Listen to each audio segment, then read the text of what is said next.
Welcome. This evening's August 25th, 2026 governing body special meeting of the budget. I will call this meeting to order. Please rise if you are able for the Pledge of Allegiance.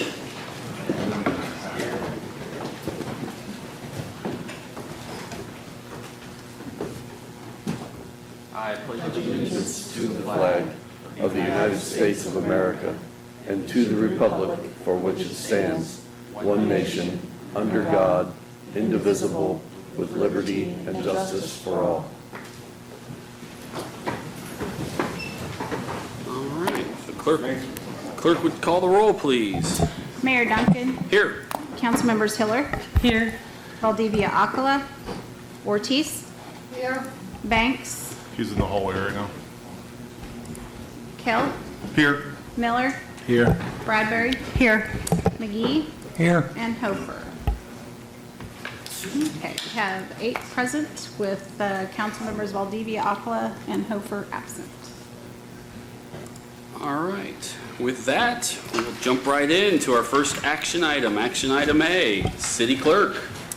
A is a public hearing to consider comment for the public concerning the governing body's consideration whether to exceed the Topeka Metro Transit Authority's revenue neutral rate of 3.832 and impose a proposed tax rate of 4.2 mils, and a resolution introduced by the city manager, Dr. Robert Perez, to levy a property tax rate on behalf of the Topeka Metro Transit Authority, TMTA, that exceeds the revenue neutral rate. City Manager. Thank you. Mayor and members of the governing body, as introduced during our city council meeting on July 7th, the city of Topeka is responsible for levying a mill levy on behalf of the Topeka Metropolitan Transit Authority. Given the process for exceeding the revenue neutral rate, the purpose of this item is to hold a public hearing to consider comment from the public concerning whether or not to exceed the Topeka Metro's revenue neutral rate of 3.8320 and impose a proposed tax rate of 4.00 mils, and to vote on the resolution to exceed the revenue neutral rate. Please note that this is only the vote to exceed the revenue neutral rate and cap it at 4.00 mils. The final vote to approve the mill rate will be on September 15th when we adopt the budget. I do recommend approval of this item. With that, we do have representatives from TMTA here and Josh here for any questions that you may have. So 2 quick things. First of all, I want to clarify it's 4.2 mils, correct? Yeah, 4.2. So 4.2, that is what we approved back before July 20th. And that's what we would, if we eventually approve this back on September 15th, that's what we would restore to what it was prior. And that's what the resolution says. That's what the I'm just resolution- clarifying that. Yep. My second thing is I just want to remind everybody, because we had some confusion last year, that this discussion at this time is only about Topeka Metro. It is not about the city of Topeka. We'll do that next, but I want to make sure that all conversation or any comments directed to us at this point are just about Topeka Metro before we move on, so we don't have some of the same confusion we have experienced in the past. So I just want to once again clarify that point. So. All right, I think first, if there's any questions for Josh, or TMTA, you can ask those, and then I'll open up the hearing. Councilmember Hiller. I just want to double check again with city manager that that's not a change in recommendation on your part. It's just a mistake. 4.00 mils? 4.2 is what we have in our. 4.200, sorry. Yes, 4.200. Okay, you Sorry. said 0. Apologies, Just confused. That's why I 4.200. asked. Thank you. All right. With that, then, at this time, I will open the public hearing and ask if there was anyone present who would like to speak to the matter regarding the Topeka Metro's revenue neutral rate. If you do want to speak on this issue, you can come up to the podium. Just remember, this is specific to the bus system. We'll talk about the city next. Please state your name so we all know who you are. Thank you, Mayor. My name is Jack Calcutt. I'm a resident of Shawnee County, property owner in Topeka. I'm also a candidate for the Shawnee County Board of Commissioners. I have a longer comment prepared for the city, but I did want to just briefly say I don't think you should increase the mill rate above the revenue neutral rate for the MTA. In this case, our taxes are too high. They need to be going down, not up. More comments to come, but wanted to say that about this one as well as the city. Thank you. Thank you. Is there anyone else present who would like to speak to this matter? Welcome, sir. Please state your name. Hi, my name's Daniel Bailey. I'm a property owner here in Topeka. And I can't agree more that we do not need to increase taxes. My effective tax rate this year was 12%. My property taxes were $8,000. What we pay here in Topeka is nuts, and for everybody to sit around proposing that we increase them, to me, is ludicrous. Thanks. Thank you, sir. Is there anyone else who would like to speak to this matter relating to the Topeka Metro? Welcome. Hi, I'm Claudia Elkins, and I too am a property owner in Topeka, and I agree that we should not exceed the revenue neutral rate for the buses. Thank you. Thank you. All right. Is there anyone else here who would like to speak on this matter?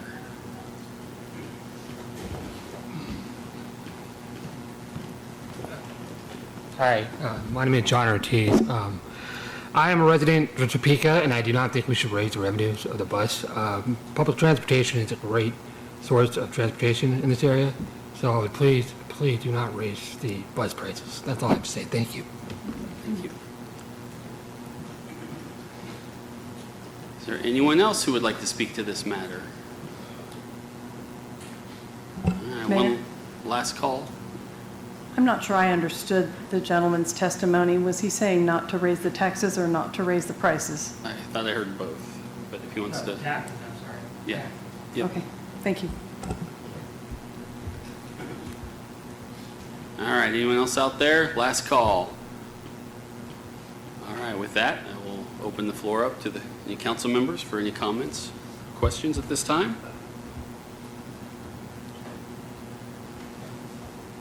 Councilmember Miller.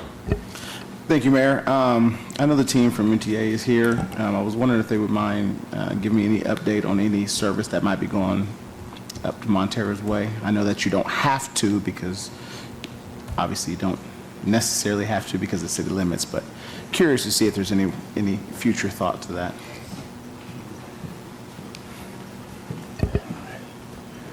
No, we haven't really considered anything more to Montero right now. You know, we've got a pretty static budget. We're looking to probably increase service where there's existing service to try to make it even better for people to use, and not really extending it past. The board has been pretty much standing on that for several years now because of just our ability to maintain service with the budget we have. So. Councilmember Ortiz. Thank you. Oh, sorry.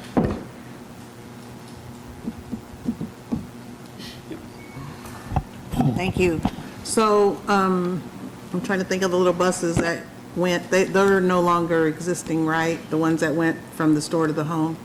Right, yeah, we discontinued that earlier this year in May.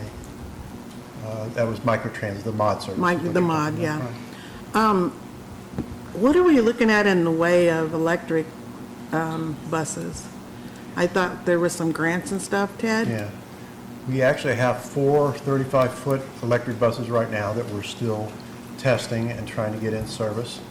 The most we've had on the road at any one time has been 2 out of the 4. It's a new technology. We've still got to get some bugs out of it. We were using electric vehicles for the mod service. We do have 7 electric vans, which are those smaller Ford Transit-sized vans, which holds basically 1 wheelchair and maybe up to 4 or 5 ambulatory. So we have been operating some electric vehicles for quite a while now, the electric vans for over a year. The buses, we're assigning them as much as we can every day. So you'll see them out there. They're taller than every other bus out there. You can definitely tell the difference between them, and you can definitely tell when they go by because they're a lot quieter. Okay. One more question, if I Yeah. may, Mr. Mayor. I know that the kids could ride to school free. Is that still Yes. available to them this year? We do the kids ride free during the summer. Right. And we extended that to the end of August because when we offered up the students, high school students can ride with an ID, they were having a hard time getting their IDs made before the end of August, so we extended our ride free during the summer so they would have their IDs and they'd be able to to But they ride. So they can now ride to school free, right, with their ID? with a school ID, right? Okay. Thank you, Mr. Mayor. Councilmember Kell. Just curious, there's no part of the mod that's working anymore? Correct. Okay, just wondering, because I deleted the mod app the other day, I was cleaning up my phone and I deleted it, so Yeah. that'd be a recommendation is to kind of maybe take that off the application stores, so that way it's not even a Well, one of the things thought that process. one of the things that we're still holding on to the mod is with all the construction going on. We knew that with the viaduct going down, it would cause us some problems with our service, with people coming off, trying to go through town and actually cutting through the city streets. So we kind of keeping the mod alive just in case we have to throw it out there as a stopgap to fix some service issues. Okay. And now we have stuff that's going on in the south side of town around 37th and Topeka. So once again, we're looking at maybe the mod to being a way to address that.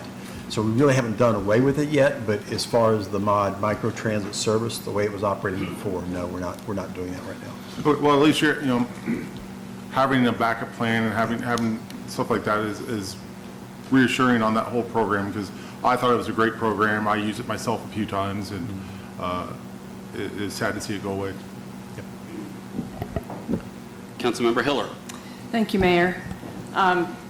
Because time passes between these events, I wanted to maybe back up and get you to just refresh a little bit on the history. For those of us who were here, your mill levy has been 4.2 for probably 20 years. Since 2012? Okay, 12 years. Yeah. Been pretty static, and so when you use the mill levy, it kind of ebbs and flows as the economy does.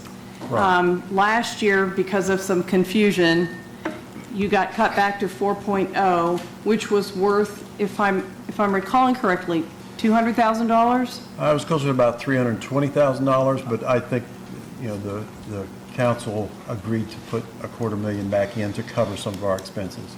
We found ways of reducing some Well, stuff. I wanted to, if it was short, I wanted you to talk a little bit about how you made that up, and then what the plans are for this year that would require the mill levy to go back up at this point. Well, one, our cost continues to go up. We just completed a contract negotiation with our labor union. So costs, of course, go up with any negotiation with the labor union. We were trying to stay competitive in the market. We found out several years ago, maybe 5-6 years ago, that our wages for our operators were not competitive with at least the region and with similar sized properties that we have. So we were having a really hard time. And it's back during COVID too, where we were having a hard time recruiting and retaining people because of the wages, and also because our work is not the easiest. I mean, you got to be available from 6 in the morning till 6 at night, 6 days a week. That's a difficult job sometime for some people. So that has caused a little bit of an increase for us in our cost of operation. We're continuing to see more and more issues with the investments we've made in amenities and stuff, and the cost of keeping those up and maintaining those. We have, out of our 600 stops, we have 300 stops that have some kind of amenity at them. A lot of them have garbage cans. We've had to hire people to maintain garbage and pull trash and all that stuff, maintain the shelters, glass, which we get blown out probably once a week, it seems like. We're always having glass blown out of them. So our cost to maintain some of that stuff has gone up too. So our savings and how we kind of pulled it out for last year is one that we did pull back on the mod. The mod was operating at over $100 a trip, which our regular service is operating at about $6 to $8 a trip. So you can see where it was extremely expensive to operate that service. It was getting more expensive over time. It's one of the ways we found to pull back a little bit and to not spend, maybe another $50,000 or so. Councilmember, we also provided $250,000 Yes. of revenue to help fill. Understood. That's why I wanted him to kind of fill in the blanks in Yeah. terms of the need for, I realize that you don't have to go to 4.2, but we're setting a cap at this point, correct? So I just wanted you to help fill that in a little bit about what matters. Thank you. Councilmember Bradbury. Thank you. I do have a couple of questions. You had talked about the electric buses, and if I remember correctly, there was 2 out of the 4 in service, and you were still testing? With the new technology and new platforms, and it's typically the case with electric vehicles now, we expect a lot out of our vehicles. I mean, when we put a vehicle out in service, usually they're out there for 12 hours. I don't think many of our cars could go out there and operate for 12 hours any time without having all kinds of problems. The problem we're having, usually when you get electric vehicles, the biggest problem you have is usually charging, matching up and getting them charged right and all that stuff. We haven't had that problem. We've had other problems. We had one bad battery pack that was sent to us in a vehicle. We found out later all kinds of connections and things that we're having to work through, warranty issues and delivery issues, really, that our personnel really don't have the ability to do that work yet. So we're working through some of that. We hate to put a vehicle out and then have it go dead on the side of the street in midday, because then we've got people trying to get to work and what they need to. So, we haven't done an official rollout of those vehicles yet, but they've been in service since probably May. Do you have a timeline when all 4 of those? We hope to get them all 4 in before cold weather, because the other thing that we're going to have to overcome is with cold weather, batteries don't operate well in cold weather. So, we want to get all the bugs worked out of it during warm weather so we know that they're functioning right. When we get into winter, typically what happened with our electric vans, if we thought we were going to get a couple 100 miles out of them in a day, we were getting about half that during cold weather. So hopefully our vehicles will do better. Our vehicles are equipped with a diesel warming system on it, so it's not fully electric in that it does have the ability to keep the batteries warm and to warm them up before they start service at the beginning of the day. So that'll help, because whenever you're using electricity, that big drain to try to warm something up, like if your house, if you turn your furnace on after it hasn't been on a while, it works really hard. That's what happens when you do that with a battery. If you have a cold vehicle and you're trying to start it up, now you have to warm it up to 70 degrees or whatever, which drains the battery really quick. And that causes a problem. So my next question was going to be, are you seeing any cost savings with these electric buses? But I don't know now, since you've talked about the issues that you've run into, that you've actually realized any savings. We really haven't, and we've put some things in place to see how much we're paying for electric now compared to diesel, but we really don't have a good comparison yet on it. Sometimes a vehicle will go out 4 hours, sometimes it'll go out 10 hours. It's one of the things that is different about a diesel vehicle to an electric vehicle is our vehicles have regenerative recharging. So every time you put on a brake, it helps recharge the battery. So one of the things that we're still trying to work out with our operators is how they drive the vehicle. If they use the regenerative process, it will recharge the battery pretty well, but if you're using the brakes more often, then the battery gets drained faster. So we're still trying to figure some of that stuff out, and we're getting there.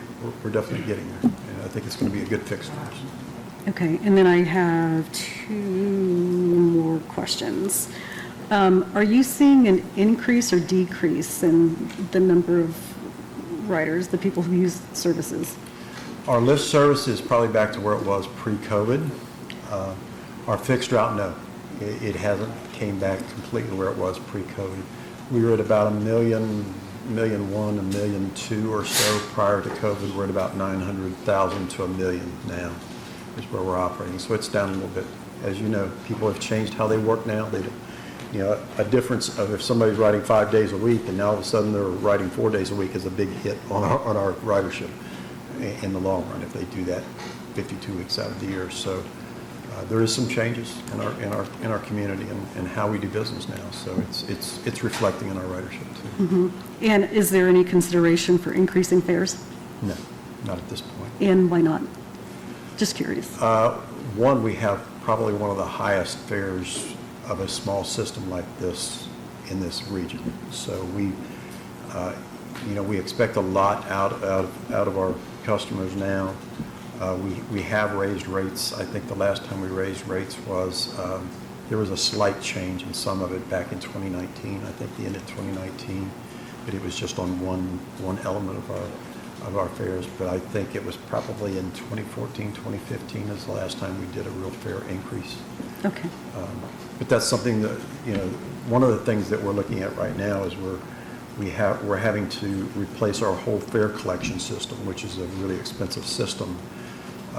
In that process, we're also going to be going to the board and asking them, what do we do about fares? And do we change our fare structure? Because it's a very complex structure right now. Do we simplify it? And if we simplify it, do we raise it? Do we lower it? How do we do that? I mean, sometimes you get more ridership by lowering your fares, and you end up getting more revenue as a result of it. So that's a decision I think they'll have to wrestle with probably in the next year or so. All right, thank you. Any other comments or questions from the governing body? If not, is there a motion to approve the resolution?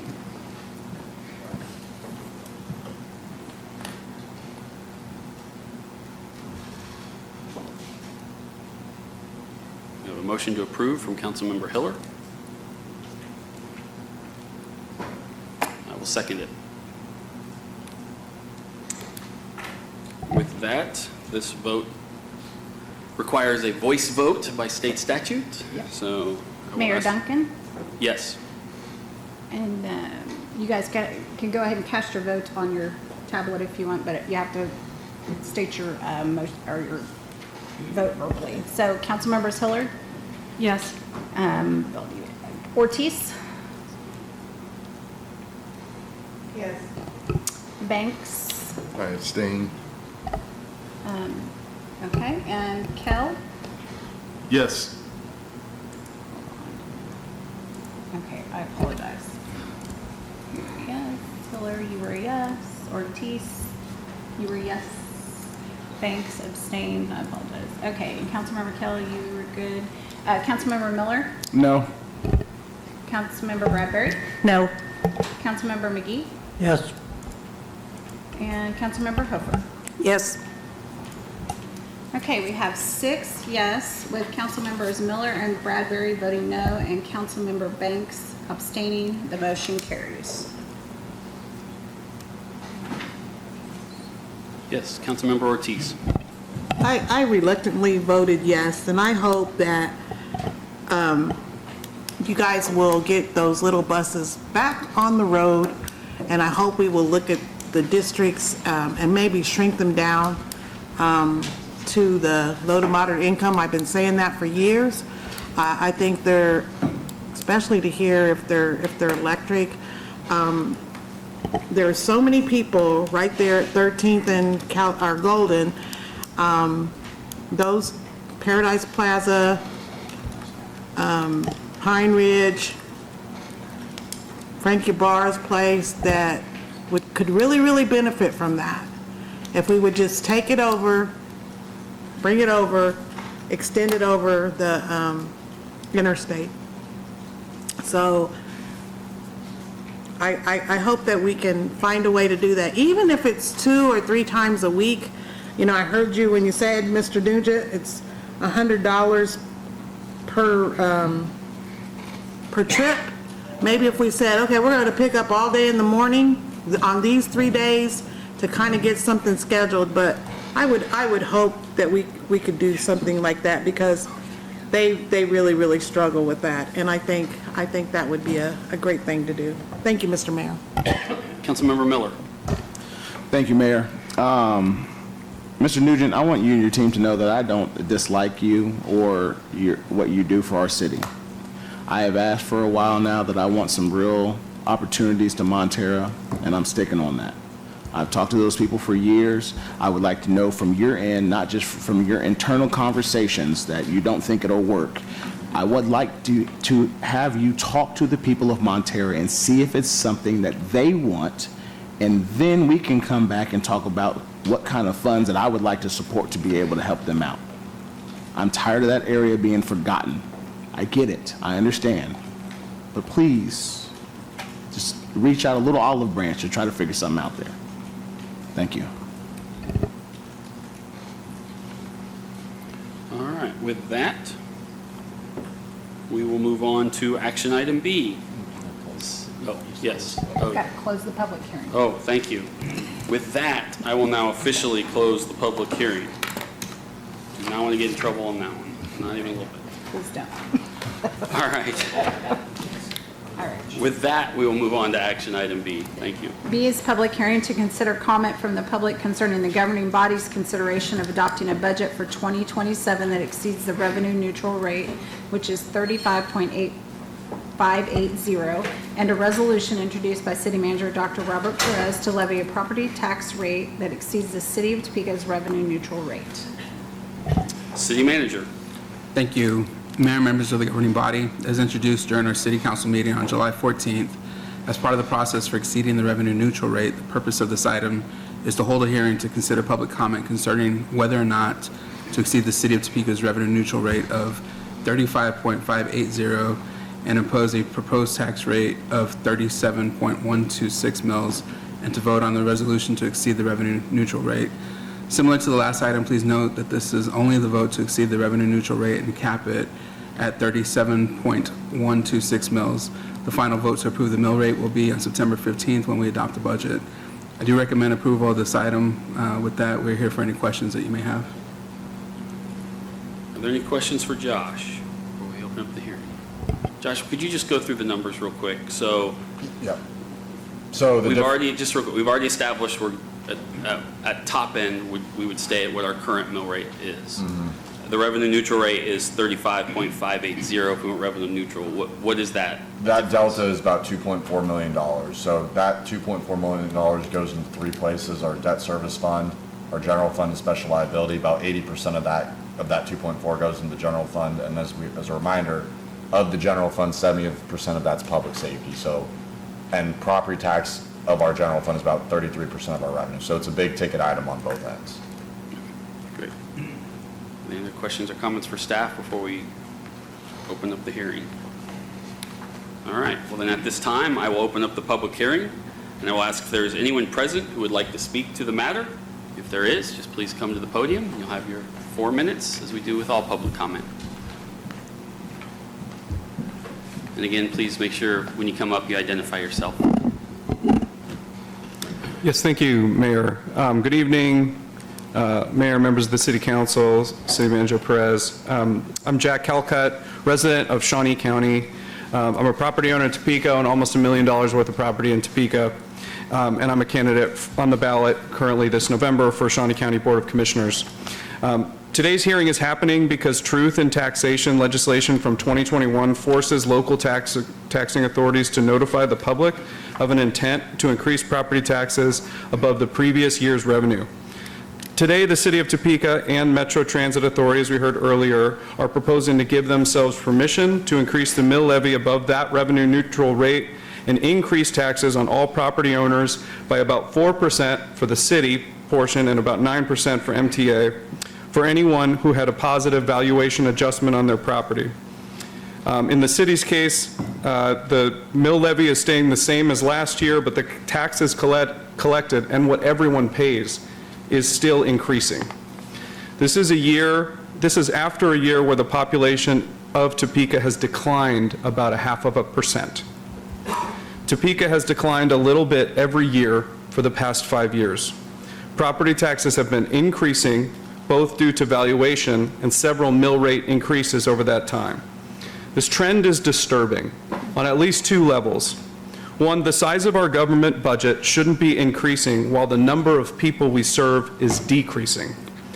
The high tax rate in Topeka pushes people out into county territory where the city still has obligations to serve, but in a less efficient way. Others are giving up on the county altogether. I can say from personal experience that I've watched family members move to Wabaunsee County. I've knocked on doors of people who said they couldn't vote because they were going to move before the election. They thought their taxes were too high. They had given up. We've lost them. No government department head wants their budget to decrease. I get that. No one wants to lay off employees. I get that too. And I also know that our tax increases are not all your fault. The board I'm running for has proposed a 12% increase, and their hearing is next week, if anyone would like to speak at that one as well. We have many tax entities in our area, particularly the school boards, who have also proposed increases. All of this affects our taxes, and I acknowledge is not all in your control. However, you should not use this as an excuse Topeka is the capital city of Shawnee County and another large area that we call Kansas. What we do here is on display for our entire state. Topeka needs to be an example of the type of fiscal discipline and risk-taking that promotes growth. We need growth in population, growth in property value, growth in industry, economy, jobs, and income. And with that growth comes growth in services that our government can provide as well. To achieve growth, investment is required. If we want development to happen, we need to invest in roads. And if we want people to come to visit, we need to invest in amenities. We need to invest in a competitive tax rate so that people make cost-benefit judgments and choose Topeka over their alternatives. Right now, population data suggests that this is not happening on the margins. It needs to happen. I would also point out that candidates for state office give property tax as their central issue, and at least one of the proposals last legislative session threatened to limit local control through revenue caps on this body and others. If we don't want that to happen, and I don't want that to happen, we need to be disciplined. So please, members of the City Council, vote no today. Then go back to that budget. You know the priorities. Go to the non-essential services first and determine where we have some room to get below the revenue neutral rate. It's an investment in a very bright future. Thank you. Thank you. Is there anyone else who'd like to speak to this matter? Yep, come on up. Oh, or fight each other, but. Sorry. Once again, I'm Claudia Elkins, and I'm not going to be quite as polished as Jack. But anyway, I too know that property owners are screaming about property taxes going up yearly. And it's the taxing subdivisions that need to trim their budgets so property taxes don't go up. I too oppose the city exceeding the revenue neutral rate. And I know it's difficult to manage a budget with dwindling tax revenues coming in. City leaders must make hard personnel decisions to trim city staff, especially mid-managers, that's my personal opinion, without touching public safety, public works, and roads. And I've been in Topeka since 1980, and Topeka has gone downhill in my opinion. We're losing people. There's nothing to do here. Also, I think the city must seek out non-revenue streams, grants being one of them. There are models out there that other cities and states are using to bring non-tax revenue into the cities and the state. You just have to look for them. And also, I want to know, what's the city doing to bring in businesses that will stay and pay property taxes without giving huge tax breaks? Okay, thank you. Thank you. Welcome, sir. My name is Ignatius Brown, and I'm not going to be as polished as Claudia. I am a recent homeowner, bought my house a year ago, and because of the proposed increases, I'm already having to talk to my wife about us possibly returning to being renters. Beyond that, I'm a precinctman here. I'm local. I've lived in Topeka for years and years. I've been out on the campaign trail during the primary and now during the general, talking to hundreds, probably thousands of Kansans at this point. And I've been talking to Democrats, Republicans, independents, and one thing that they are absolutely united on is that they are sick and tired of seeing their property taxes go up. I wouldn't say they're disgruntled, I'd say they're disgusted. It's already hard enough to live and make ends meet in Shawnee County. Why are we trying to make it harder? If you are a populist, you might get excited to see everyone across the political spectrum uniting on an issue like this. But if you're just a hardworking Kansan who's trying to make ends meet and doesn't want to lose their house, this is not at all what we're looking for. Thank you. Thank you, sir.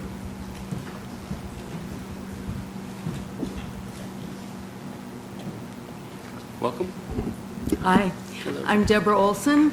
I live within the bounds of the city. And in May, I paid off all of our specials in preparation for my husband retiring at the end of the year.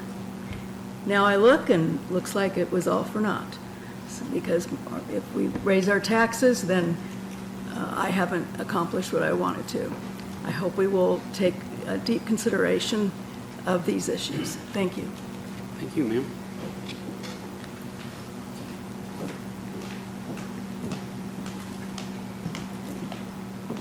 Good evening, council members, mayor. My name is Linnell Griffith, and I live in Topeka, and I am opposed to property tax increases, like most people are. I've suggested before different methods to bring down government spending, such as zero-based budgeting and some of the other things mentioned here today, taking a hard look at amenities that we can cut, because all in all, people are just trying to stay in their homes and in many cases just afford the basics. And I too have talked to people who've said, hey, Linnell, I'm moving out of the county. I just can't afford the taxes anymore. And you've heard many, many stories I won't repeat about people in true angst about ever increasing property taxes. I just got to say, you need to compare diesel to electric when you're making these decisions, because every little thing helps. Just like an individual trying to trim their budget, you got to do the same, please. So do those analysis. But anyway, I will say I have fought this at the city level. We had the petition, which was ignored at the county level and at the state level. And I'm optimistic that the vote is not over at the state level to put some guardrails on property taxes. 5 years after Kansas became a state, the state legislature allowed for local governments to impose a property tax on citizens. And I know this isn't the direct topic of tonight, but I'm an advocate for some guardrails to get that in. And that leads me to say this. Everybody here today and listening at home, elections matter.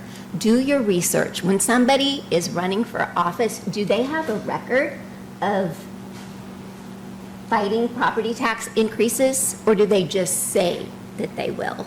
And I want to thank our current mayor for last year voting to not go beyond the revenue neutral rate. I will concur that this is a topic, a hot topic of Republicans, Democrats, Independents, Libertarians. We all just want to stay in our homes, right? And afford the basics. So please do the tough work of reducing the government budget so that we don't lose more of our population and that people can truly have a good life here. If it comes to it, we just don't need the amenities. We need a home. So thank you for your time, and may God give you wisdom on your decisions. And I will say one other thing, though. Sorry. Do your research about who is running for office and who has advocated for lower property taxes and who is running. Thank you. Thank you.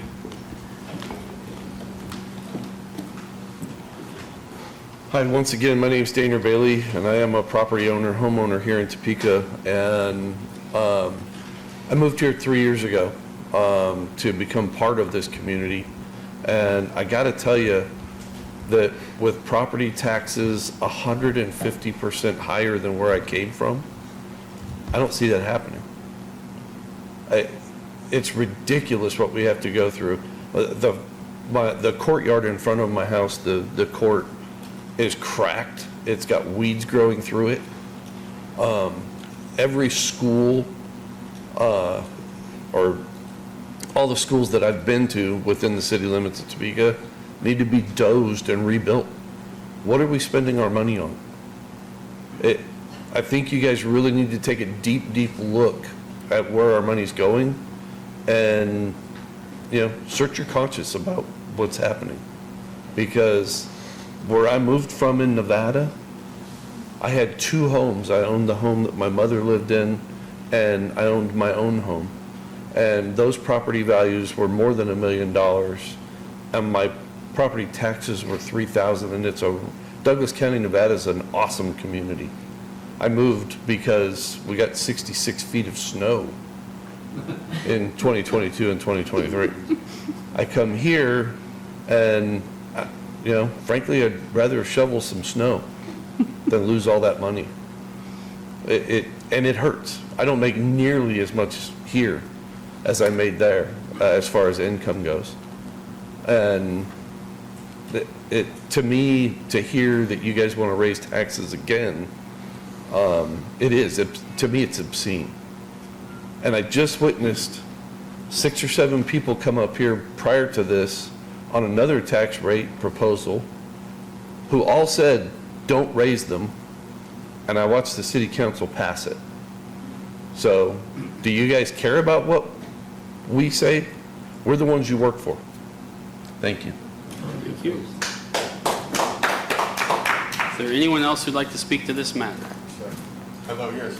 My name is Forte Kane. I just recently moved here in the past, probably like, I want to say about a year and a half ago, 2024. And I noticed my tax raised up from, I think it was $1,100 when I first paid into another like $700. And I just, I wouldn't want to see the taxes raised anymore. That's all I got to say. Thank you, sir. Is there anyone else who would like to speak to this matter? I thought he wanted to speak.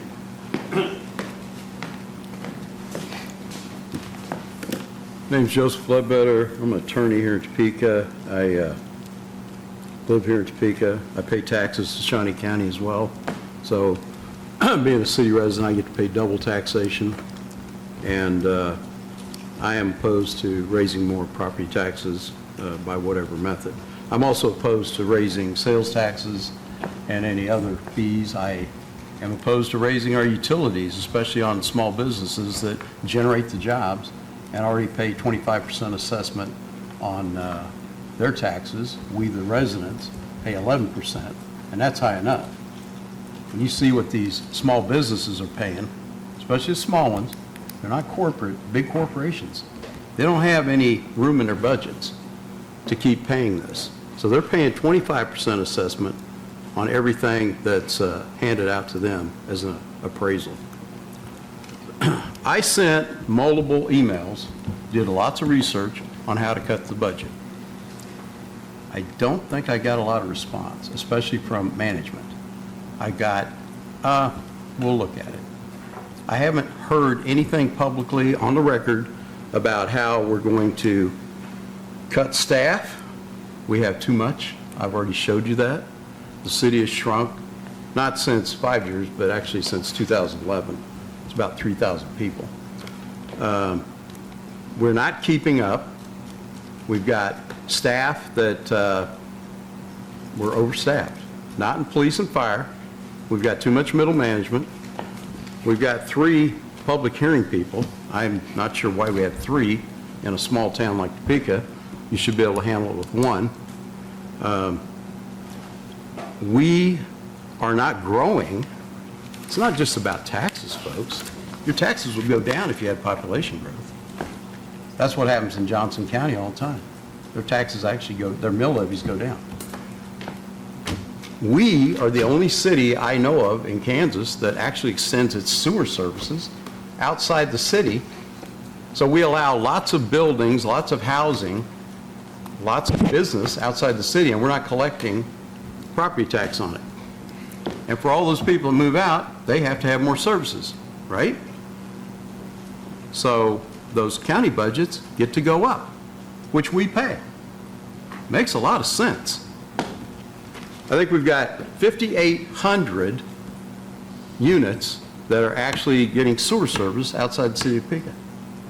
And when I did research for Steve Wade, when he was here a little while, under utilities, I was asked to work on that and housing. I called, I think it was, I've got the note somewhere, it's 13 or 14 different municipalities in Kansas. And I asked them, do you extend sewer services outside the city? I got laughed at on a couple of them. I know Lawrence laughed. They said, what? If you want our services, you better be in the city because we're not giving you services, which would probably include, in Lawrence's sake, buses. So if you don't live in the city, like Montera, you're not going to get services in Lawrence. course, they're not going to serve Montero. It's just a slight tone. But the point I'm making is, as an MPA and getting that really good training from KU, I was taught how to trim budgets, and I'm just not seeing it. And we need to trim budgets. We need some cuts in FTEs. We lost 25 FTEs when the zoo was shifted over to the private organization, and then later sales tax. We didn't get that money back. We had $2 million we were supporting them with in property tax. We never got it back. I was told Steve hired a bunch of new people. Go figure. Math works. Thank you. Thank you.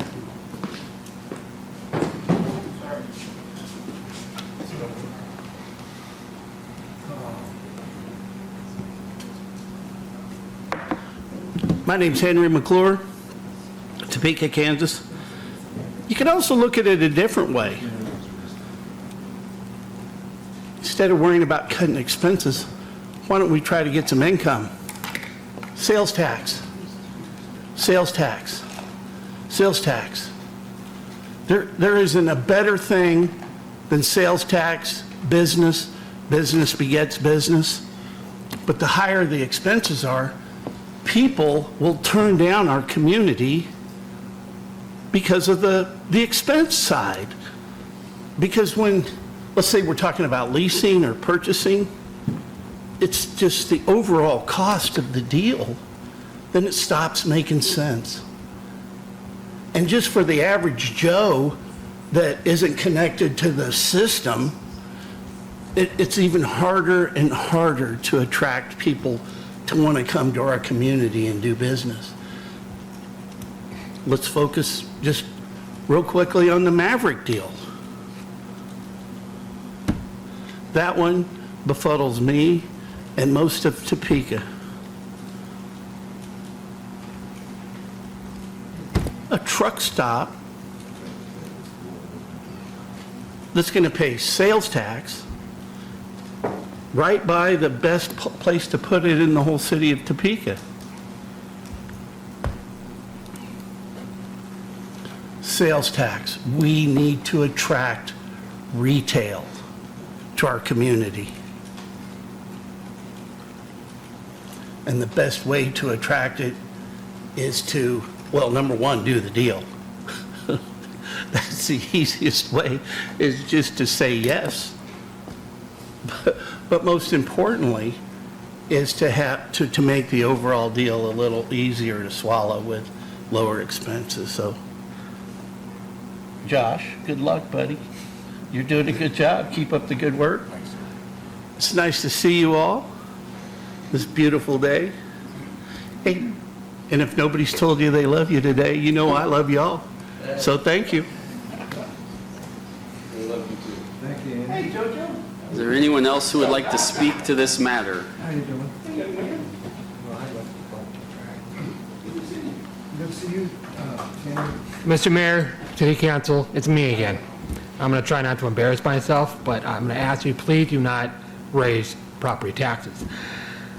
I moved here in Topeka 3 years ago from California. And California has the highest, if not the highest, taxes in the country. They tax us on everything. Just recently, the state passed legislation to tax your tires. It's ridiculous. We moved here to Topeka because we fell in love with it. We fell in love with the people. And I knew it was the population, I knew the population was falling. I knew the city was having struggles with infrastructure, with building. I'm sorry, I'm really nervous right now. What I'm trying to say is I don't want to see Topeka turn into another California. If you want to attract more people, you need to create more revenue through businesses or through sales tax. I know I'm jumping the gun here, but we love it here, and I don't want to move out again. Just ask you to please do not raise our taxes. Thank you very much. Thank you.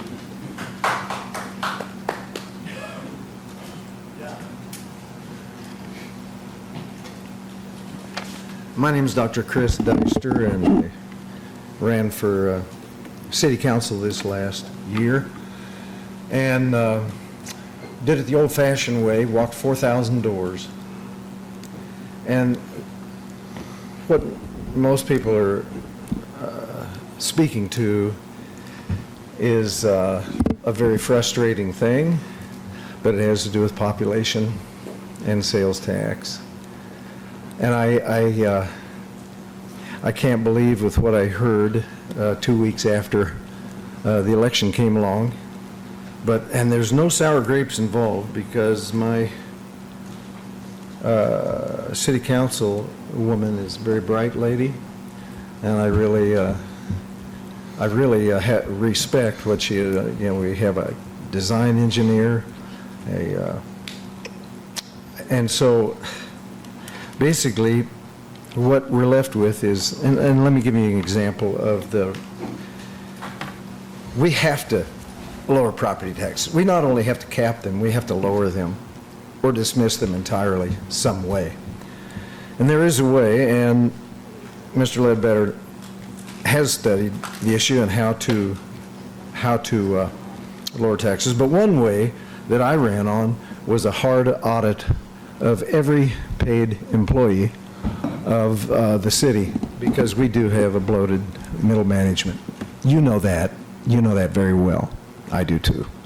And I found out a lot of what's on the inside when I ran for city council. And I really enjoyed it. I worked my tail off 4 hours a day for months, walking doors. And I stopped and talked to people. I didn't go to doors and put a little something on their door and walk away. Everyone that wasn't home, I left a note saying that I'd be back later.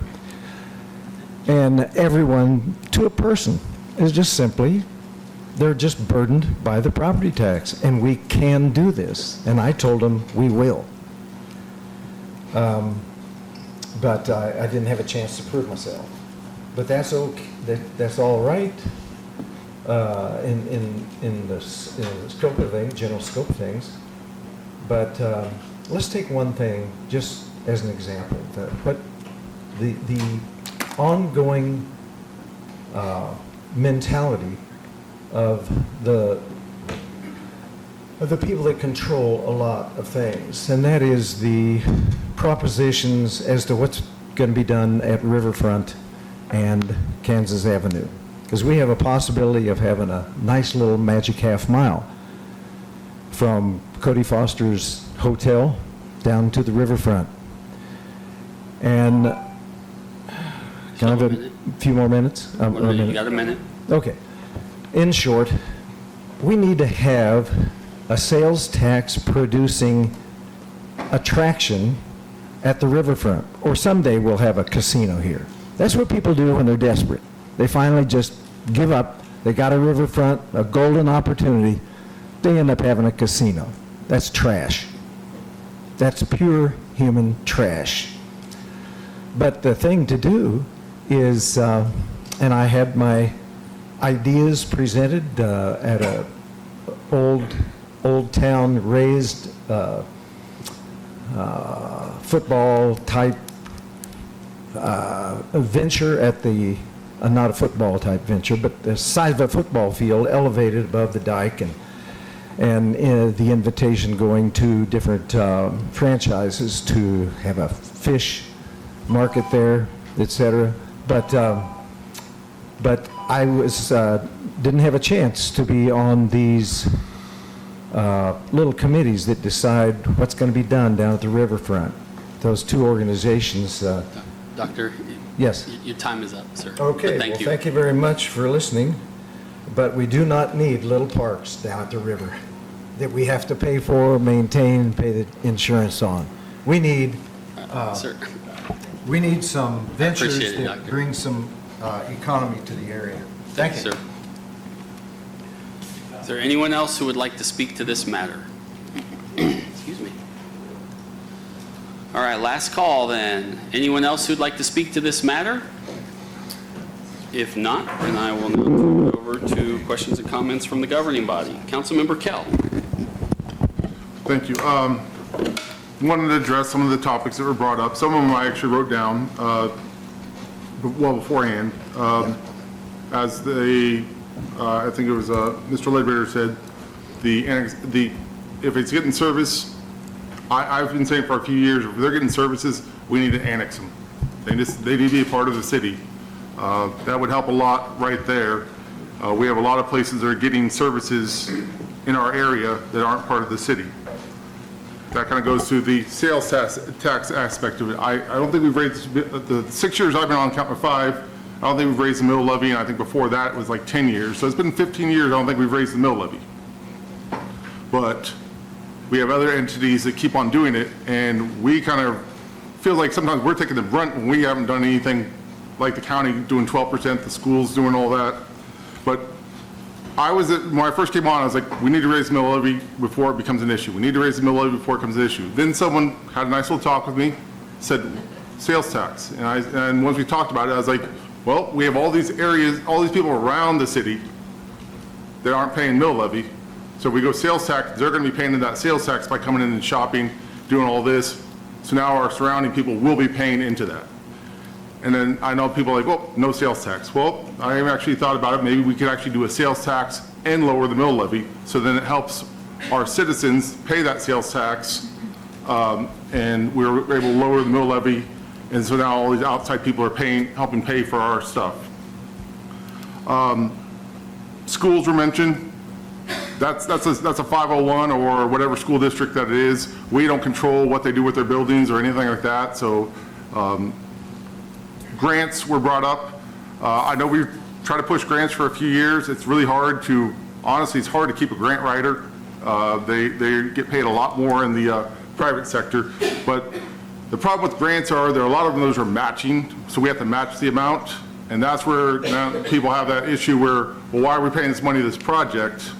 Just like the investment was talked about things to attract people into town. Well, one person's attraction that they love is another person absolutely hates it. So we need to figure that middle ground to try to work with everyone. Just talking about, let's not cut, let's make cuts, but invest. How are we supposed to make cuts and invest at the same time is where our biggest thing right now is payroll, and that's in the public safety and the roads and the infrastructure areas. Our biggest budget stuff is our payroll. And if, like people are saying, don't cut those areas, well, we've already made, $10, $20 million worth of cuts the last couple of years off our staff members and through our budget. So it's getting to the point where we start making too many cuts, we're going to be losing people to other areas because they're going to be too overworked. But like I said, the big thing I've said for the last couple of years is we need to look at some type of sales tax initiative and realize that it's not just going to be the citizens, but everyone around, everyone that comes. My in-laws live an hour away from here. They come here probably twice a month, 3 times a month, and they spend money in Topeka. And then we honestly need to look at if they're getting any services from the city, what's the best way to annex them? And right there will alleviate a lot of our problems. And looking at things like that, I'm not sure if we want to do it like some cities have, where they just a large swath at one time, or if we look what's the best, long term also. Trying to make sure I covered everything. Oh, and the other thing is, unfortunately, some people look at our state, our city, our county on taxes, and they say, well, this place or that place. Some of those places have other revenues. I know California is not a good example, but California has billions of dollars coming in from pro athletes every year. They're taxed there, and California just does a terrible job of maintaining their budget. But we're not like certain places that have that nice income coming in from here or there. We don't have the investment like Wichita does with their parks and recs. That's a lot of that's paid for by private industries. We need to do a better job of trying to reach out to some of our partners that we have around town and see where they're willing to make investments in our city also.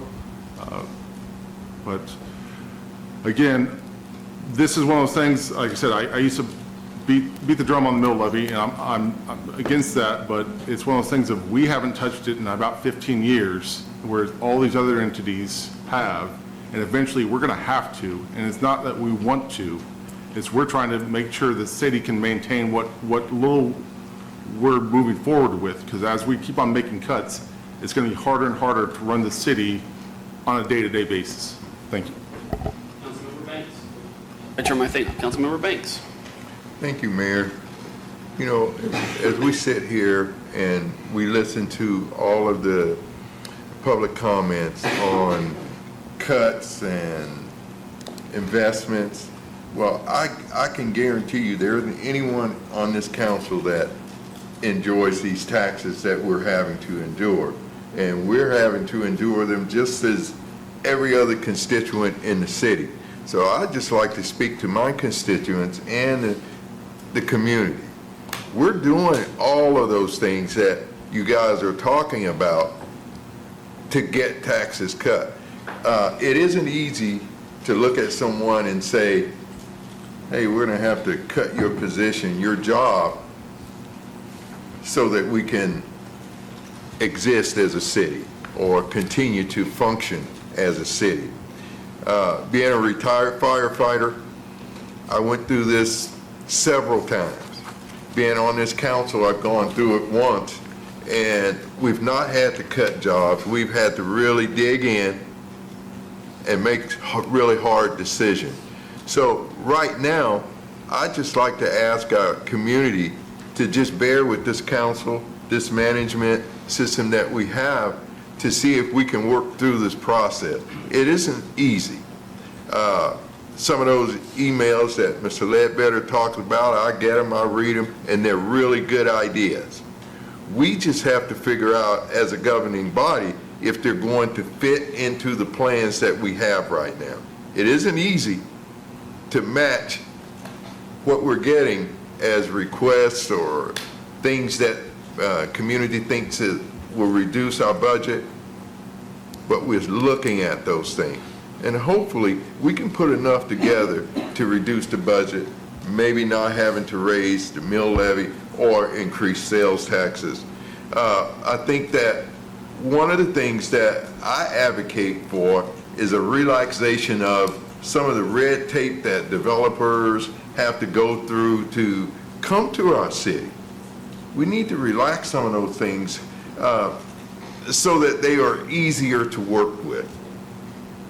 Thank you, Mr. Mayor. Thank you. Councilmember McGee. Thank you. I appreciate Councilman Banks' comment. I would add to that, you know, I've talked about reducing some of our incentives, specifically the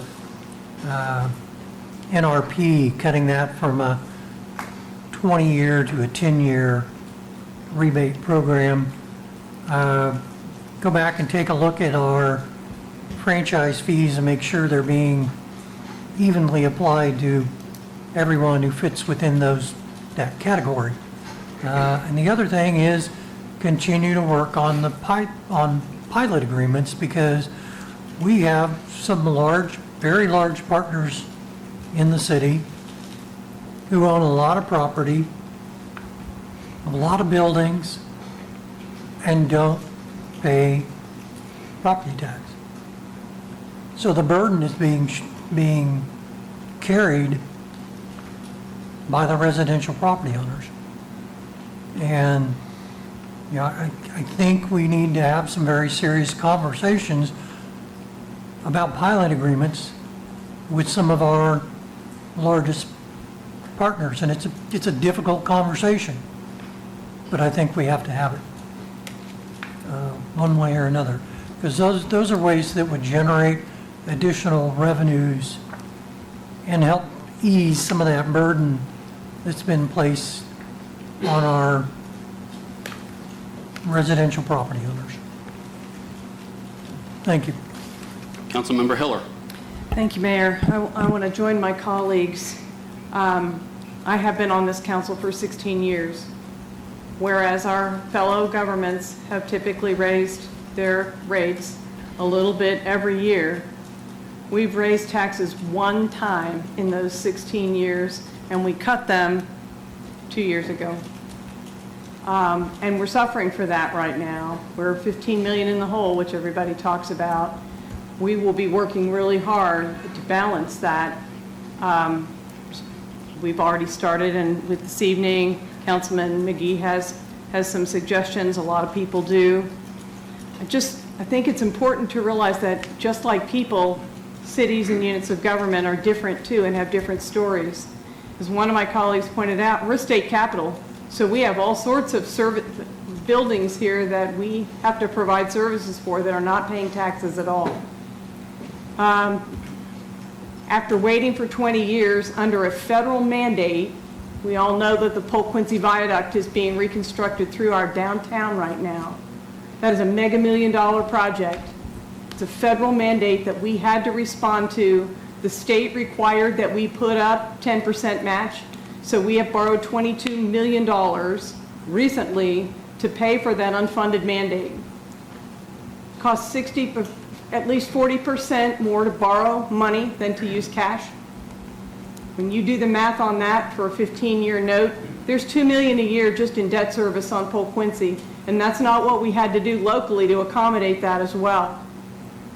Those are real things that this governing body has had to deal with. That $2 million is that 2 mills right there.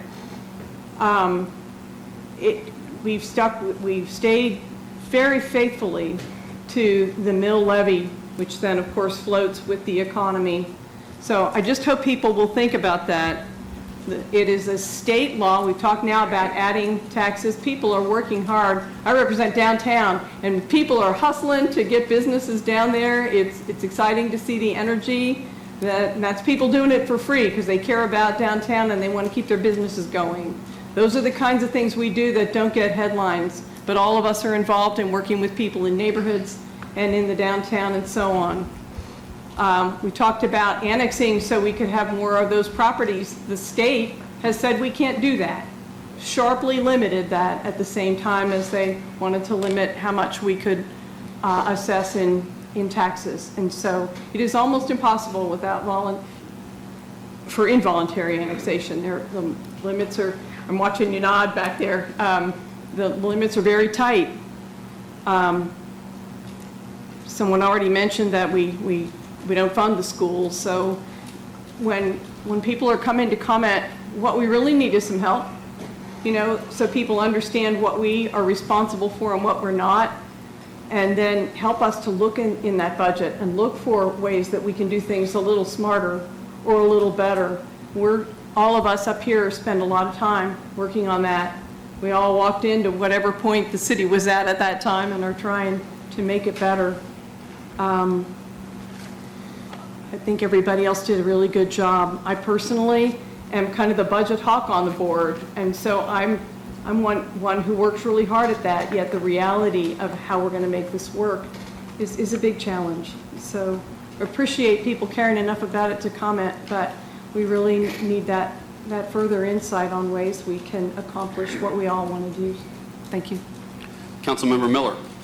Thank you, Mayor, and I too appreciate everything that council members are saying tonight. I have spoken about this before, but I think it's important that everybody's perspective is a little different in what they do with their properties, what they decide to buy, and the choices that they make that come with that, or the results of their choices that come with that. I've always thought that I'm willing to pay a little more if the place that I live has better things for people to do, has better facilities for people to use, has better access for people to get to and fro where they need to go. I've always believed that. Maybe it's because of the way I was raised. I don't know. I'm not necessarily for higher taxes, but I understand how sometimes it has to happen. It's just this constant movement of take away from this and this gets higher, and take away from that and this gets higher.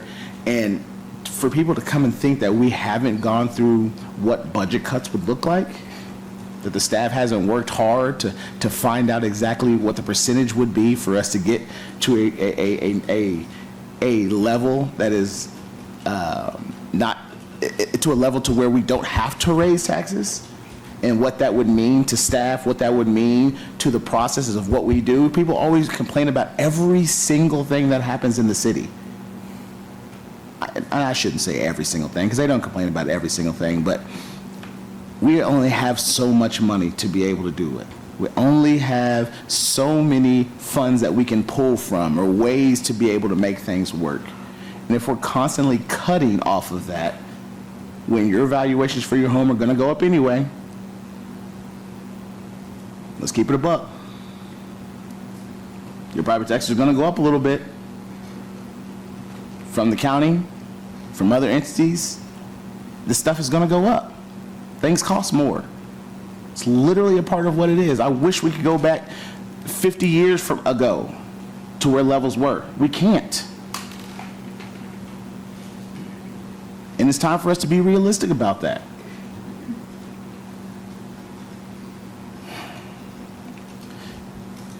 There was some earlier talk about, we want to annex certain parts of the town. And I get that. There's probably some places that if they were a part of the city that, it might level things out a little bit. I'm not going to speak to that because, I have an understanding of why those things were done years ago. I understand why they probably will never happen now. I get it. But any little way that this city has tried to save the money, I think we've done so. We're not perfect, but I think the staff has done a good job of trying to come up with ways to get us to a place where we can succeed. And I commend them for that. These votes are hard, just like Councilmember Banks was just talking about. These votes are hard, but it comes with the understanding from personally myself that I'm willing to give a little more for my city to have what it needs. Thank you.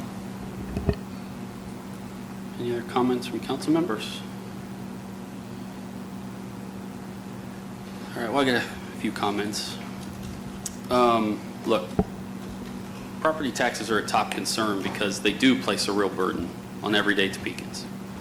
For every homeowner in this community, including those who are on fixed incomes, who are seniors, who are working families, who are people who have lived in their homes for decades, an increase in the property valuation does not mean an increase in income. A new appraisal looks great on paper, but it does not put a single other dollar into somebody's pocket. I understand that concern. I share it. I live it too, like everybody in this community. And as everyone else here has said, I do not for a second take the decision when we have this one lightly at all. This is never an easy vote. I do not believe property taxes are too low. I'm not indifferent at all to what the homeowners in this community are experiencing. And as I've been on the council and now as mayor, I have never believed or pushed forward the idea that we should simply ask taxpayers for more dollars just because it's become difficult to balance our budget. But we have an obligation to two difficult responsibilities that compete with one another. That's lowering costs while also maintaining the basic services that every one of our residents depends on every single day. Now, I'm always honest about what it means when you exceed the revenue neutral rate. It means the city council likely will collect more property tax revenue than it did the previous year, even if we don't raise the mill levy. We understand that. We take that very seriously. But I think it's also okay to be clear about the city's record, this city's record on this issue. As you've heard, we have not raised our mill levy in 15 years. During the past 5 years, we've reduced it several times. Those reductions didn't happen by accident. They happened because members of this governing body, members of this staff made conscious decisions to hold the line and make those mill levy reductions. During my time as a council member, I introduced the resolution that lowered the city's mill levy for the first time in approximately a decade. A year later, we lowered it by another 2 mills, and we've held the line on those reductions. And I've always said I am never going to vote for a budget, and have not, that reinstitutes those if we don't have to. I've also voted to remain revenue neutral multiple times as a council member. I do think that that history matters, because it does demonstrate that this body and any decision we make tonight is not some departure from what we do on a regular basis, and we have shown every year that we do care about property taxes. And our decisions do reflect the reality that the cost of providing services has continued to rise, while we have also worked hard to keep our mill levy from increasing. And as you've heard, that has not been the norm, not just in our area, but in other parts of the state. This city receives approximately 25 cents of every property tax dollar that's paid by a homeowner in this community. The other 75 cents goes to your school district, Shawnee County, the library, Washburn University, the Transit Authority, the Airport Authority, and state-imposed levies.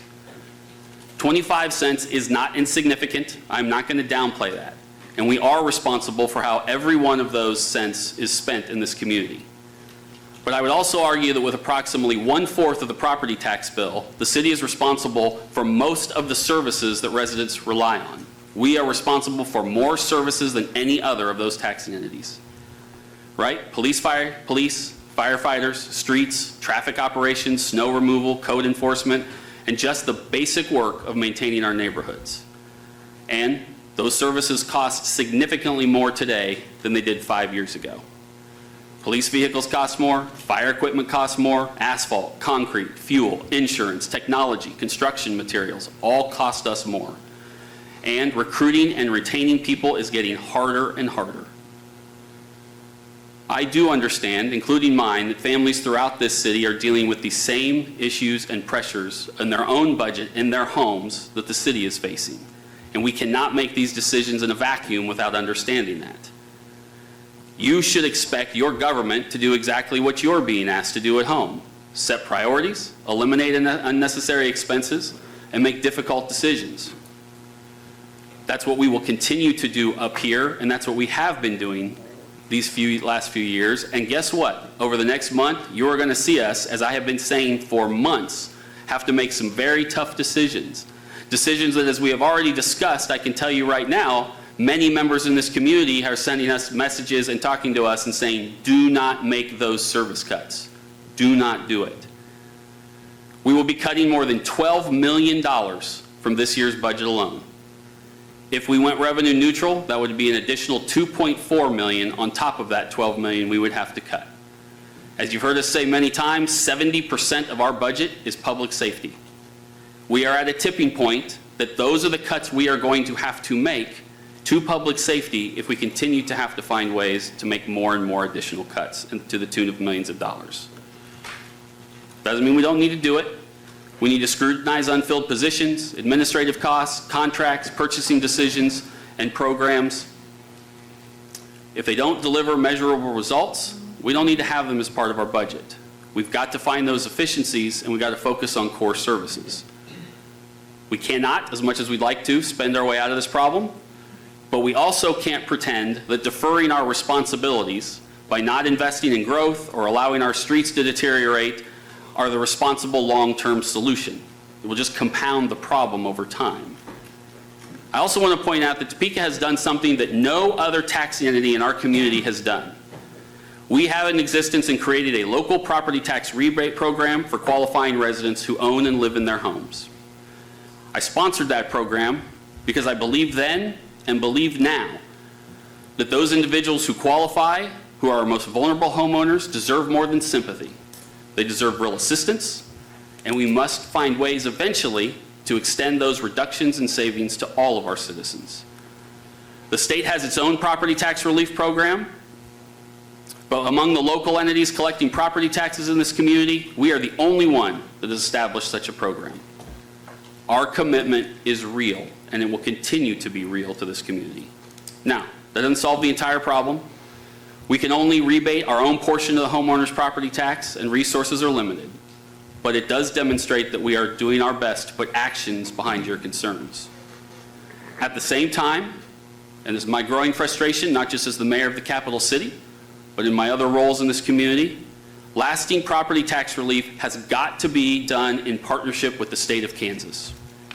The city does not determine what your home is worth for tax purposes. County appraiser does that, operating under a valuation system established by state law. The state also establishes the residential assessment rates and, although they like to say they're out of the property tax business, collects 20 mills on your property taxes. When property valuations rise year after year, homeowners feel those consequences across every tax entity on your tax bill. I wish Topeka could alone fix the problem, but we can't. The state also makes decisions that affect local revenue. Its own research shows that Kansas sales tax exemptions have now reached $8.7 billion per year at the state level in forgiveness that the state has given entities. That includes hundreds of millions of dollars out of local municipalities' budgets of sales taxes that were at one time approved by the voters in those communities. When they do that, it is one example of how they shift the tax burden more and more onto property taxes. Now, some of those exemptions have legitimate purposes, but the issue is that decisions made at the State House have consequences for local governments and local homeowners, and then we must sit in these rooms trying to figure out these bigger problems without the assist that we need at the state level. As the capital city, we have an opportunity and a responsibility to find practical solutions at the state level with the legislature to ease the valuation problem. We should be discussing how to make valuations more transparent and predictable. We should be examining targeted relief for owner-occupied homes. We should be reviewing exemptions and the effect they have on local tax bases. And we should be talking about the state's role in school finance and whether more can be done to reduce the pressure on homeowners from that 20 mills.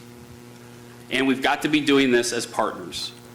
Property tax relief will not come from the state blaming local governments or from local governments blaming the state. It will come from everyone acknowledging that their role is important and understanding the consequences of their decisions and working together on solutions. Finally, we also need to grow our tax base responsibly. Every new home, every new employer, every vacant property returned to productive use, and every private investment that pays its fair share helps spread the cost of services across more and more for increased economic activity. If we want to reduce the burden on existing homeowners, we cannot continue asking the same homeowners to carry the same share of the load year after year while the cost of everything around us increases. Tonight, I know I will disappoint some, but my vote to exceed the revenue neutral rate is not a statement that the system is working.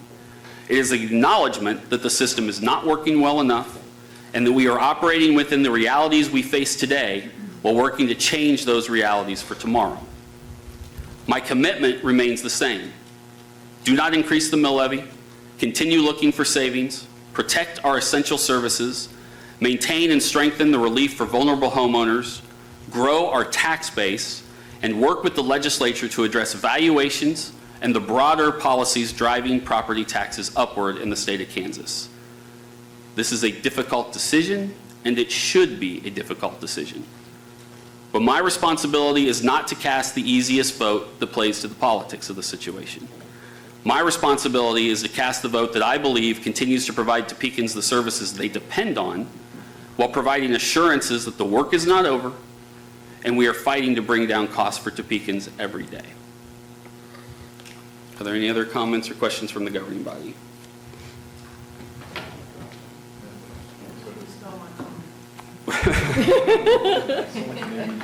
We have a motion to approve the resolution from Councilmember Kell, and I have seconded the motion. Is there any other comments or questions from the governing body? With that, I will ask the clerk to take the vote, please. Mayor Duncan. Yes. Councilmembers Hiller. Yes. Councilmember Ortiz. Yes. Councilmember Banks. Yes. Councilmember Kell. Yes. Councilmember Miller. Yes. Councilmember Bradbury. Yes. And Councilmember McGee. Yes. And Councilmember Hofer. Yes. All right, we have 9 yes. The motion carries. With that, I will close the public hearing. We will move on to our non-action items. Non-action item A, City Clerk. A is discussion regarding the City of Topeka 5-year financial forecast. City Manager. Thank you. Mayor and members of the governing body, as part of my annual work plan, the team and I have completed a 5-year financial forecast identifying viable solutions to address our projected shortfalls for FY 2028 and 2029. Although our FY 2027 budget is balanced, we have shared recent sales tax collection information that our sales taxes have come in lower than budget in the first 5 months of this year compared to the first 5 months of FY 2025. as we will share this evening flattened sales tax collections and franchise fees, coupled with slow growth in property taxes and increased personnel costs driven through higher contract wages, have created a structurally imbalanced budget where our costs exceed our revenues. This evening, you will hear viable options for cost reductions and tax increases to include options and my recommended timeline for sales tax initiatives that could be on the ballot in March 2027.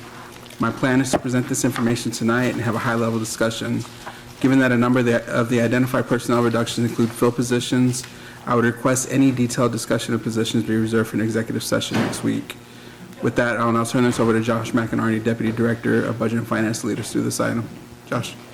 Good evening, governing bodies. Like the city manager said, we're just going to be doing a high-level overview of the 5-year financial forecast for the general fund. But just as a review, and we talked about this a little bit before tonight, is that 70% of our general fund is related to public safety. And then of the general fund, 75% are related to salaries. So we're a full-service organization to where a majority of our expenses is in our payroll.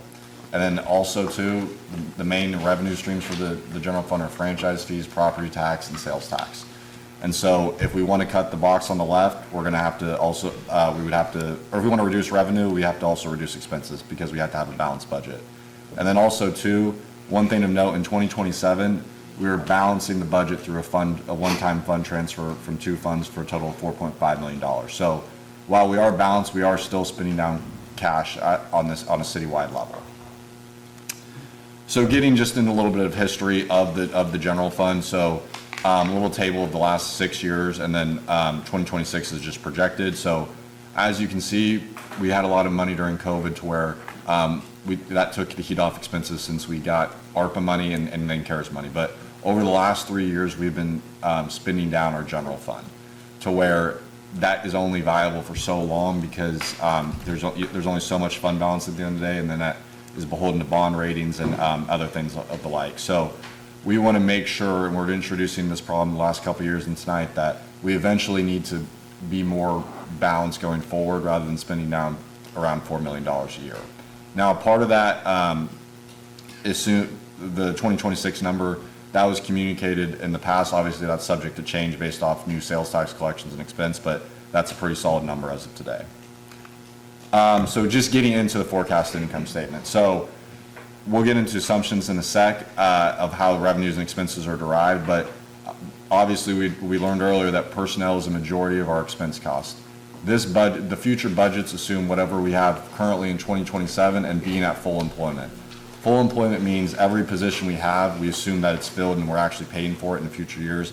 Now we know with various turnover that's always not the case, but that's just a high level point where we're starting at. And then also too, the main takeaway is we have a structural problem is the last 3 years in our general fund, we're spending more than we are making. So our current revenues do not cover our current expenses, and then eventually the money is going to run out, so that we want to address this problem now, and then over 18 to 24 months, if we can scale back starting today, that's more money we have for the future rather than doing the axe approach, it's more of a scalpel approach going forward.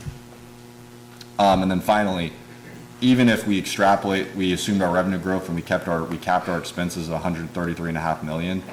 That revenue growth, what we have currently planned in sales tax, property tax, wouldn't catch up to expenses until the 2030s, considering full employment. And so in going off those assumptions, city manager just said, and we'll get into this a little bit, through the first 5 months of this year, our sales tax is less this year than it is last year. Sales tax is about 33% of our revenue. For the sake of this projection, we just used a straight 1.5% for the future years. That's a moderate projection, but it's good enough for now, just because even if it was 0, we'd still have a structural deficit. And then franchise fee growth is at 1%, and then assessed value growth is at 3%. So just as a reminder, this last year, our assessed value growth from this year to last year is about 4.29%. So we're just using a moderate projection of 3. And then on the expense side, we're assuming that whatever we froze or got eliminated for 27, those would be permanent reductions. And then also too, we have to assume current union contracts and just as a straight 3% for anything in the future, just as an extrapolation. Now, other funds we have to consider for the last couple of years, so we did not place any revenue into our retirement reserve fund and workers' comp fund since they have a large built-up fund balance. So we've been spending down that money. Eventually, If we're spending down fund balance, those will eventually require subsidization, as you see on the previous slide, starting in 28 and then a new one in 29, because there's only so much money in those funds, and that's mainly general fund supported. And then also, we talked about this last week during the Public Works presentation. Our special highway fund is a flat revenue source, about $5.7 to $5.8 million a year, to where we're eventually going to have to subsidize that through other funds such as the general fund, citywide house and sales tax fund, et cetera. But just that money from the state, the gas tax alone, is not enough to cover the current expenses in that fund. Hey, Josh, can you go back to the last slide, please? I just want to spend a little bit of time on this. So this is the 5-year forecast where we've basically forecasted our revenues and expenses through 2031. The surplus deficit, which would probably be the third row down, you'll see that in 2028, again, as we mentioned, 2027 is balanced. 2028, we're looking at, that would be the second surplus deficit. We're looking at about $13.3 million deficit. Assuming those liabilities that Josh just mentioned, the funds that we need to transfer to retirement for workers' comp and the special highway. And you can just see without any major revenue adjustments or any new income coming in based upon those positions that we've frozen and that we've eliminated. I'll get to that in a second. We're basically looking, starting at a deficit of $13.3 million going for 2028, going up to about $22.9 million by 2031. That going back, and I just want to state for the record, since it was mentioned earlier, this year we have effectively frozen or eliminated 49 positions. There's 32 vacant general fund positions that we have frozen in our public, well, not just our public safety, but we froze about 32 positions for a savings of about $3.4 million. That includes 19 police officers, 10 firefighters, an engineering tech, and 2 assistant chief positions, one both in fire and one in police. And then we've also eliminated 17 positions outright from other departments. So I just want to state for the record that we have reduced 17 positions permanently and that we have frozen 32 positions for a total of 49 effectively that we've taken out of our budget for 2027. The forecast here assumes that those positions already stay vacant or stay frozen or have been eliminated. So I just want to make sure to point that out, and we presented that during our proposed budget discussion on the 14th. So I just wanted to state that for the record. Thanks, Josh. Go ahead. So kind of getting back into the sales tax discussion. So on your screen, there's a 2-month sales tax collection lag. So when we get, hopefully this week, the August collection, that's really for June, since there's a 2-month lag between the state and the city collection reporting. So as of right now, we're $566,000 below budget if we assume that 1.25% growth over this year compared to last year. Obviously, only 2 months have came in over, so that's a pretty optimistic projection, but we wanted to bring this to governing bodies' attention, because if 33% of our revenue is flat and we know we have various contracts going up, that's going the opposite direction of a balanced budget. So that's something to bring to the council's attention. Obviously, when we get hopefully sales tax this week, we'll update the governing body accordingly, but this is a very big deal, because if it's flat now, it's most likely going to be flat into the near future. So that creates a reverberating effect on what we projected for as far as revenue collections go. The next slide. So just as a reminder, on the 14th, we talked about the 21st, sorry. We talked about this a little. Our property tax goes into three buckets. So the general fund, special liability, and the debt service fund. That first table is our fund balances of each one of those funds. So in the debt service fund, that's our bonded projects, so that we pay our principal and interest payments on. We've been spending down that fund, which is okay right now, but it only gets to a certain point where that money, there's only so much money in that fund before we have to probably prorate some more money back in that fund. But the one thing I want you to take away is those 4 highlighted yellow boxes on the screen. Due to what we have currently planned in the CIP, we have to place more money in our debt service fund to make sure that we're following the various bond covenants, the debt service payments, and minimum fund balances, to where effectively what we have planned is that makes our general fund revenue flat for the foreseeable future, because of how we have to prorate the revenue we receive in total. So we get about $58 million in 2026 of property tax revenue, and we can administratively delegate where that money goes, but in the future, we're gonna have to delegate a little bit more to our debt service fund based off what we have planned in our CIP. And again, that's property taxes alone are 35% of our revenue. So if we know 33% of our revenue in sales tax is flat and 35% of our revenue currently in property tax is flat for how we have to prorate it, that's 70% of our revenue that is flat in a rising expense environment. So one thing that's a tool that we could use to raise revenue is we could talk about increasing the mill levy. Now, it was stated that we did reduce our mill levy over the last 2 years. Now, even though we reduced our mill levy, that doesn't mean we collected less in property tax. Part of the reason was that is we had 10% assessed value increases. So even though we reduced it, we still collected more than the previous year in property taxes. So that's one thing to keep in mind. And then the table below is if we did one each year, just as a hypothetical example, is that would be the cumulative total by year in that final row. So if we did one in 28, that's 1.6 million, then another one in 29, obviously that doubles and so on and so forth. But that property tax and sales tax is the one way we can generate more revenue into the general fund besides natural growth or new businesses paying taxes, et cetera. Also too, in our franchise fee history, so that's who pays in Evergy, Kansas Gas, Cox, to operate in our right of way.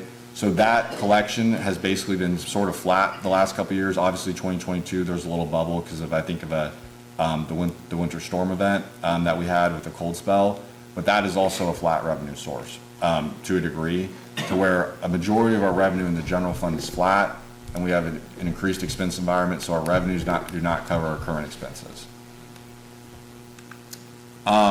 So on personnel history, so I thought this would be a good chart to show because this shows on average, when we do payroll every 2 weeks, we obviously track of how many employees we're paying. So on average for a quarterly basis, you can see starting in 21 where we were at versus most recently in 2026. It doesn't account for this last payroll, but it's close enough.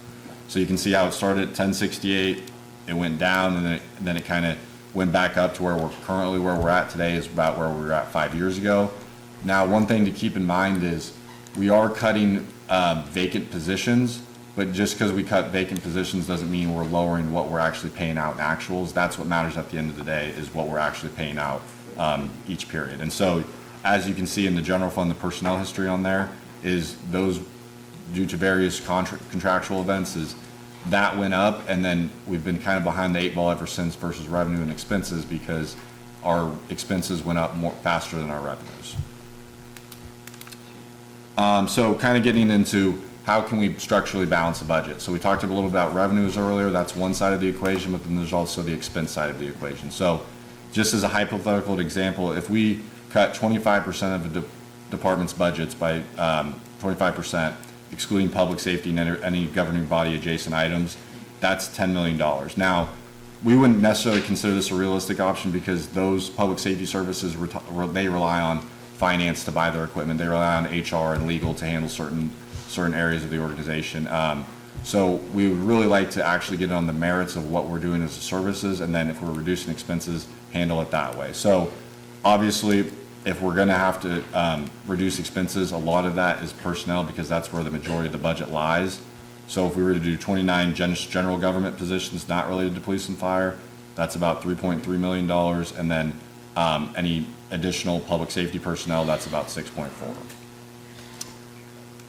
So getting into income statement changes, these are things we can talk about doing into the near medium-term future that could tap into reducing that structural deficit by 2029. Obviously, this doesn't all have to be done today. It can be a phased approach because we are only in 26. But anything we do today benefits for us for the future because anything we spend less today is what we can use for the future. So getting into some of this is we have about $1.1 million of grants or social service rebates in our general fund. Obviously, if we're reducing service, it's going to be a little bit of everything. That's about $1.1 million. We have all non-required education and travel. That's about $100,000. We talked about FTEs on the previous slide. Coal elimination currently across all funds, that's about $1 million.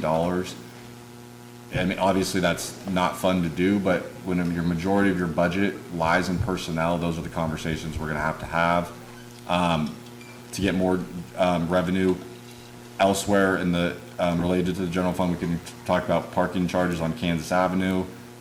We talked a little bit about earlier where, on our CIP, we have a lot of projects in the CIP. We could talk about reducing our CIP to then have more of our property tax revenue instead of going to our debt service fund. It can go into the general fund. We can talk about eliminating any capital purchases within the general fund. We can do a variety of transfers such as from other funds into the general fund. But all that gets to about 7.5 million. Now, again, doing all that in one go would be a dramatic service reduction all in one night. What we probably need to do over the next 12 to 18 months is talk about ways to eliminate services or evaluate what we truly want to do as a city to eventually be structurally balanced going forward. I'm just going to real quick chime in here and say, I've told city manager and Josh this, and I get different looks, depending on how I say this too, but I'm putting it in the universe. I would like us to have a goal 5 years from now of having 100 less employees. And if you look at the vacancies we have now, we could do that the next several years without a single person losing a job.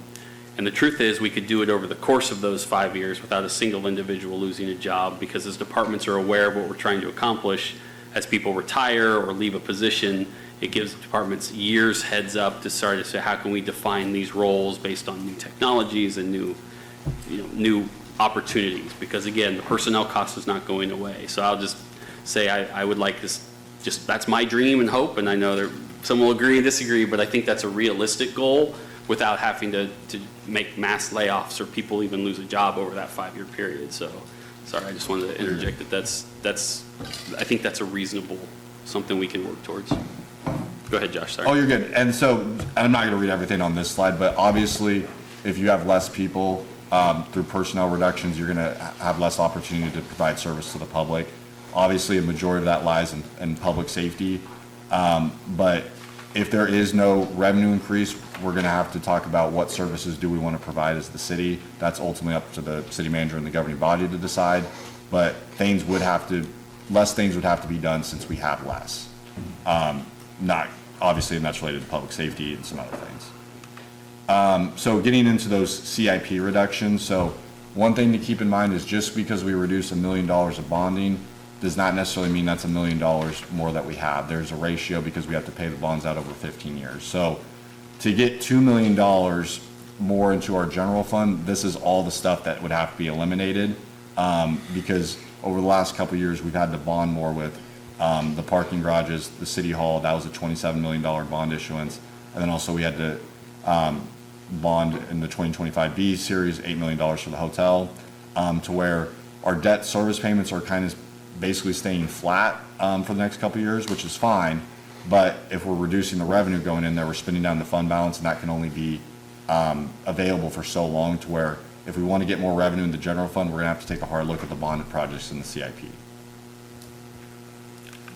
And then city manager alluded to this earlier, but one revenue mechanism is doing a sales tax for the general fund. Now, our current sales tax rate is 9.35%. So in that first bullet, if we did another sales tax, that would take it to 9.85%, but that would also generate $20 million annually for the general fund that we talked about in the first slide, which provides public safety service as well as general government services.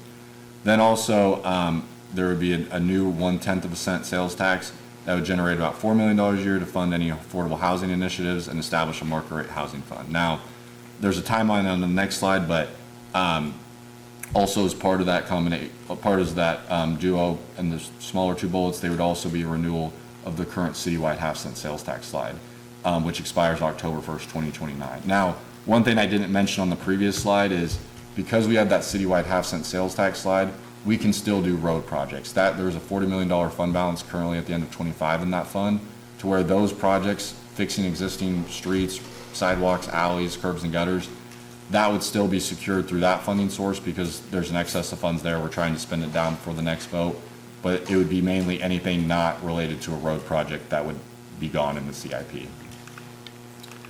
And then finally, a sales tax ballot question. So this would be hypothetically a timeline. So September 3rd, it would go to the Policy and Finance Committee for a discussion. Then it would eventually, it has to go to the full governing body for a discussion. They would approve any language that would go on the ballot, and then that would be all done in October. And if it was approved, it would go to the March 2nd for a special election. And if that was approved by the public, then the first collection would be July 1st, 2027, because you can only collect at the beginning of a quarter, right? And then then there's a 2-month lag. We wouldn't get the money until 2 months later. But then you can either do a mail-in ballot or an in-person election, and the various cost estimates are on the screen. But sales tax is just one of the options to generate more money in the general fund, just like property tax is. And at the end of the day, we have a structural problem where our current revenues do not cover our current expenses, to where we're either going to have to lower expenses or we're going to have to raise revenue or do a combination of the two. So with that, I'm happy to answer any questions. Questions or comments from the governing body? Councilmember Kell. Oh, actually, we have 2 signed up for public comment. Sure. Let's do that first, sorry. First up, we have Claudia Elkins.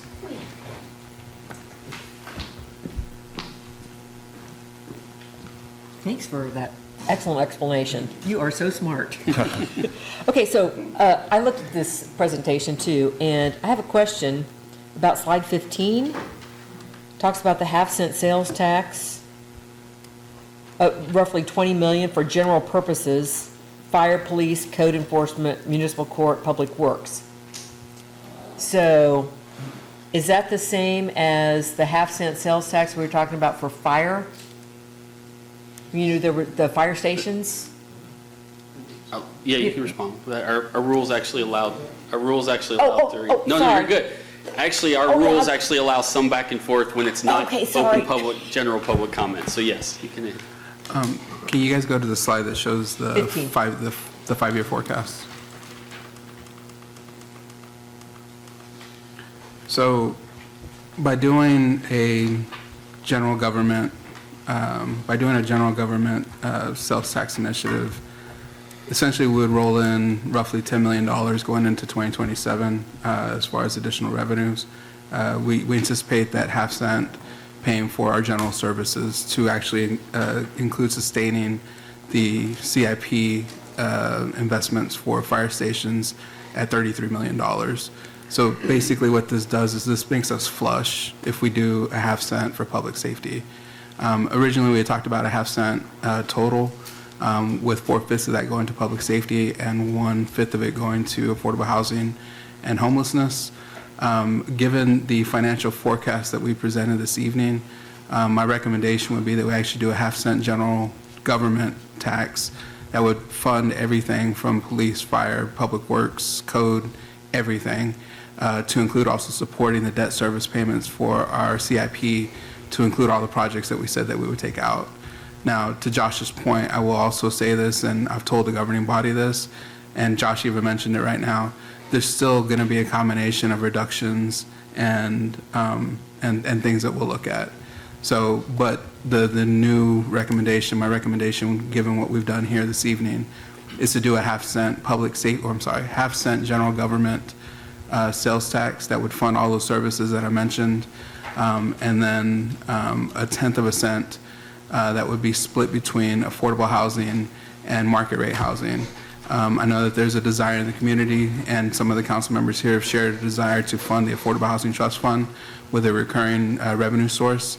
So at $4 million for 1/10 of a cent, that would give us $2 million that could go to the Affordable Housing Trust Fund.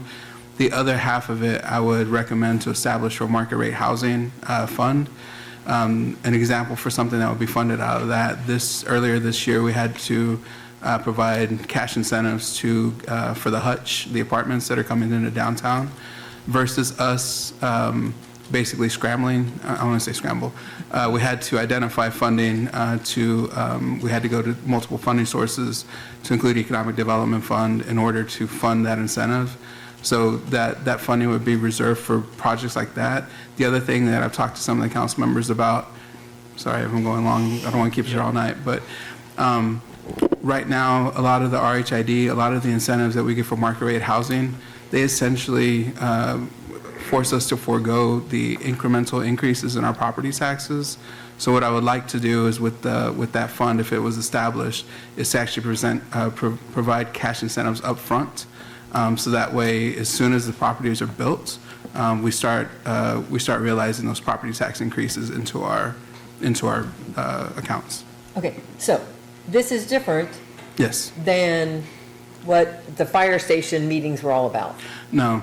So we had talked about a cash option to fund the fire stations. Okay, Yes, because you're I thought correct. that was all supposed to be used for, the tax and sales tax was also supposed to be used for the fire stations. That was before we did this. Okay. Yeah, and so, but again, there may be an opportunity, because if you look at 27 and 28, the projected deficit, again, if we bring in $10 million in 27, and we bring in another 20 in 2028, that's roughly $17 million that's left over, or available for programming. So we could still do a cash option for the fire stations if that was the recommended path forward. Okay, thank you. Yes, ma'am. Put me on the spot like that, Mayor. Next up, Mr. Joseph Ledbetter.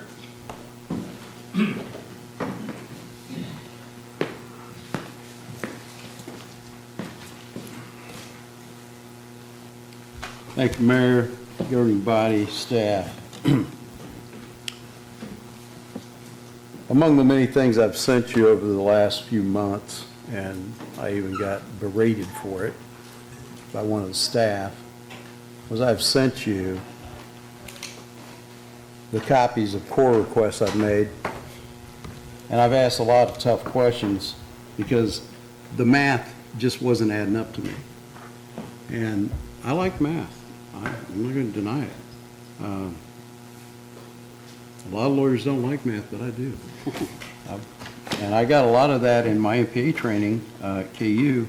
We studied billion-dollar budgets decades ago. We learned how to put them together, to do them for the state, do them for cities. This city isn't near as large as the kind of budgets we worked on.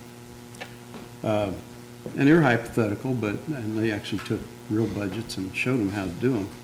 How to cut staff when staff was becoming multiples of multiples, too much middle management, people staying on too long that really hadn't made any improvements in how they were performing long-term. We weren't about taking people's jobs. We were about trimming budgets so everybody else could have a job that was left, that was productive. Personnel costs are always at least 80% of any budget. I don't know why we keep talking about it. You should know that. It's not news. So there's also benefits. I didn't see any talk about benefits. We had to cut benefits a little bit at the MTA when I was on that board. I was on that 4.5 years. And we had many discussions, people coming to us about we wanted to extend services outside the city. They don't pay. You want to be part of a city? You want city services? Be in the city. I never talked about annexation tonight. There are some industrial areas south that you could probably annex, and they make sense, because that's actually something cities are supposed to be doing. At least in Kansas, we're supposed to be growing our cities industrially and commercially. Why are revenues down the first, sales tax down the first 5 months? Could we look in the mirror? Why are so many streets shut down? General revenue comes from the streams of commerce called streets. 4-lane streets that are shut down on Fairlawn for the last nearly 12 months. The street that I live very close to, Topeka Boulevard, has been shut down, stopped, shut down, stopped. 8 months we had a shutdown on a very valuable intersection. I wish you all would have been there last night, listening to commercial people, everybody from Blind Tiger to the Sonics, Chick-fil-A on Topeka Boulevard, all complaining about this proposed new thing we're going to do to South Topeka. It's going to be shutting them down. Jay told me, who's got the Blind Tiger, fantastic business. He says, I'm looking at the end of my business if this thing goes forward and they won't listen to me. And staff was doing this. We're sorry. We're sympathetic, but we have no ideas. Okay. I get that maybe from engineers. We have a certain set of things we got to follow. I'm going to ask for an extension of 2 minutes. Any objections? Go ahead. I don't want to see the Blind Tiger out of business. That is a very unique establishment, and people need to be supporting it. It's local. You've got a lot of local restaurants that need help. They need support from the public. And those waitresses and waiters need tips. I usually pay them in cash, so the tips. I just think that's a good way to do business, and they always remember me when I come back. We need to help these people. These small businesses are the backbone of the economy of this country. We need to help them, not hinder them. Why are sales taxes down? Why are these roads shut down through the winter when they could have been kept open if you would have planned correctly? We had a saying in the Marines. Okay, I'm going to go there. The 6 Ps. And I'm talking about road development and roads not being bid on time, not being bid early enough, and this constant fiasco we've had for the last 2 years, train wrecks on Topeka Boulevard, just about cost us Nola Ford, is what I was told, through the grapevine. They were just about ready to move. They generate millions of dollars of sales tax to this community every year, and they got no consideration. What are we going to do about it? In the Marines, we were taught the 6 Ps. Proper prior planning prevents piss-poor performance. We have some people on this staff that need to learn that or find another job. It's that simple. You are absolutely hurting these businesses, and now you're hurting the revenue that our people need to be paid because we're not proper prior planning, and that's just roads. I could go down utilities. I've got lots of comments I could make on that. But I've worn out my welcome. I hope not.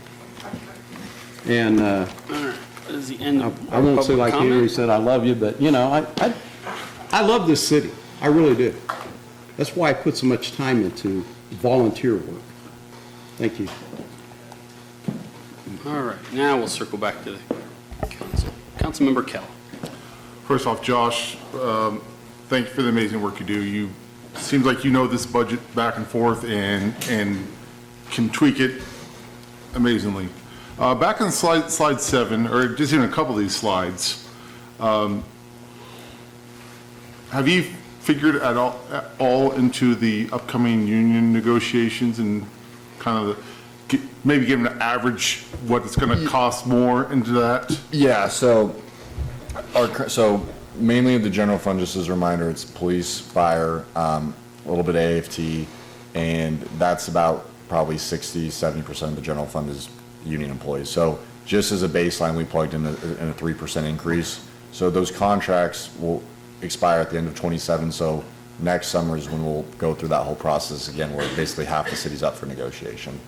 Okay, I just know we have a lot coming up, it seems like. Yep. Then on slide 9, it was, I believe, slide 9, the franchise fees. Do we have any, I know we had that one company, was it Solus or something, the fiber internet company that was coming through? Idea Tech. Is that going to put any bump towards that franchise fee, or? If they start paying, yes, but as of right now, I haven't seen a material bill, but I'd have to check on that. Okay. Now, Councilman, let me, on that note, really freak you out. There will be a bill in the legislature to eliminate all franchise fees this upcoming session. So, just to, yeah, I was as you look at what that number means to us, just heads up. Yeah, that's why I was kind of. That will be a battle we get to fight this upcoming session, so just. So on that, are these set contracts, or are these something we could start tweaking the numbers on that? So the way it works now is we collect 5% of their net profits. I think Emporia, they recently went to 6%, so we can talk about adjusting that collection rate But we've been at 5% for as long as I can remember, and look back. And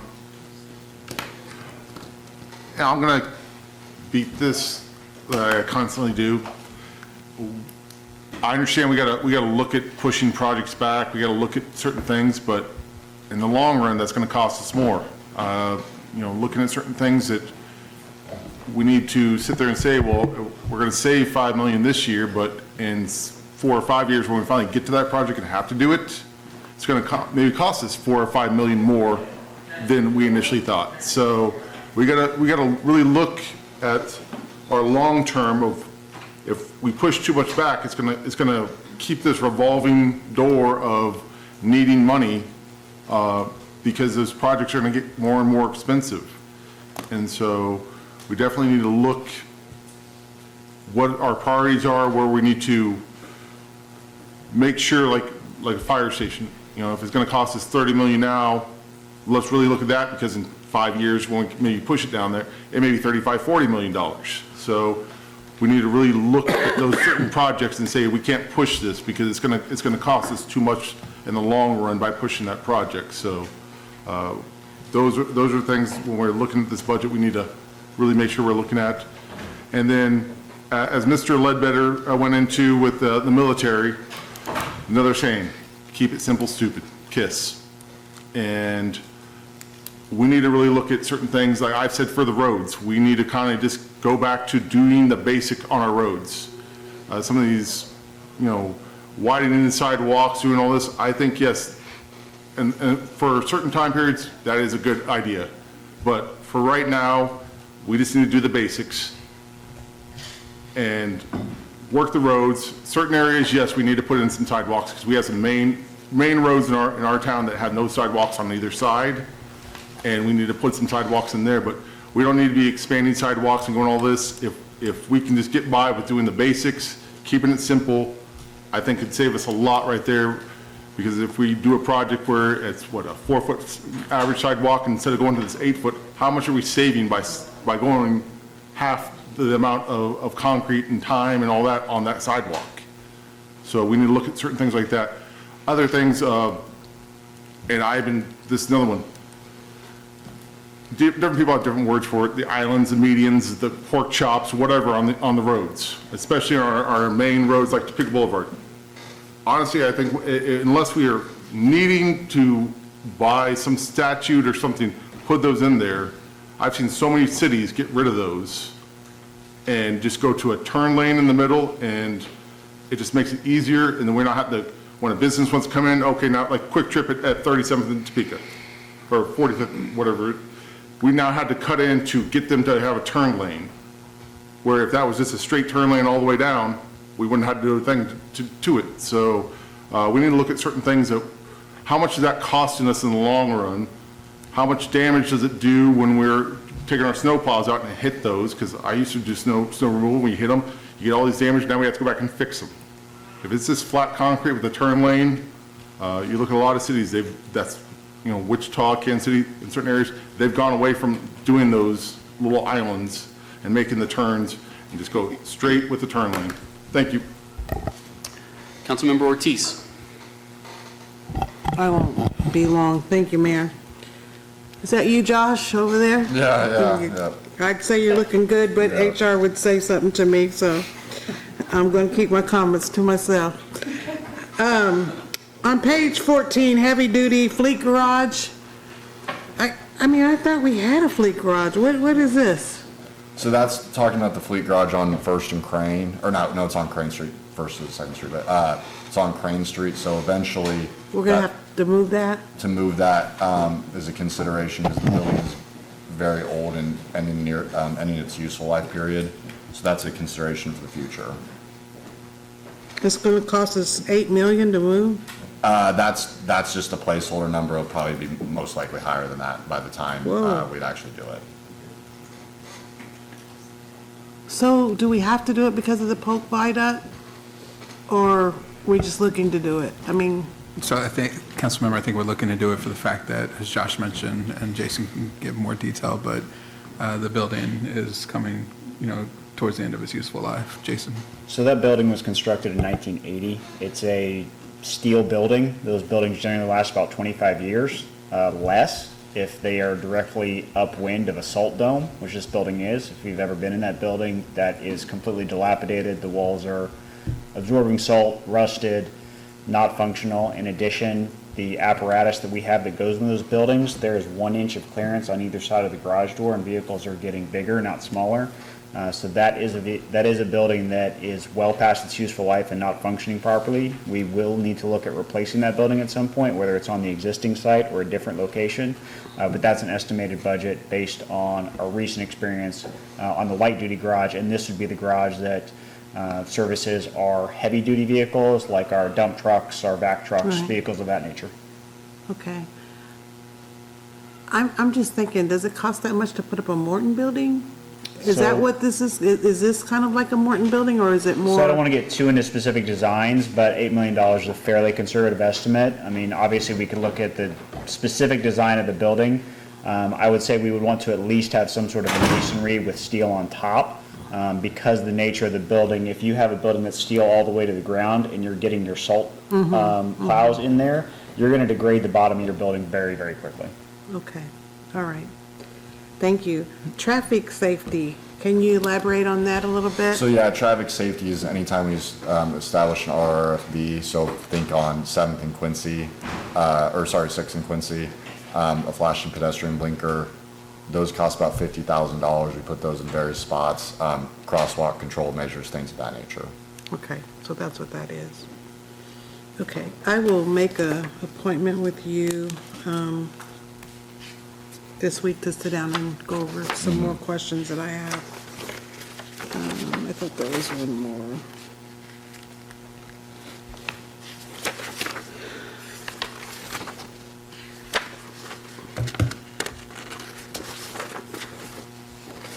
I appreciate it.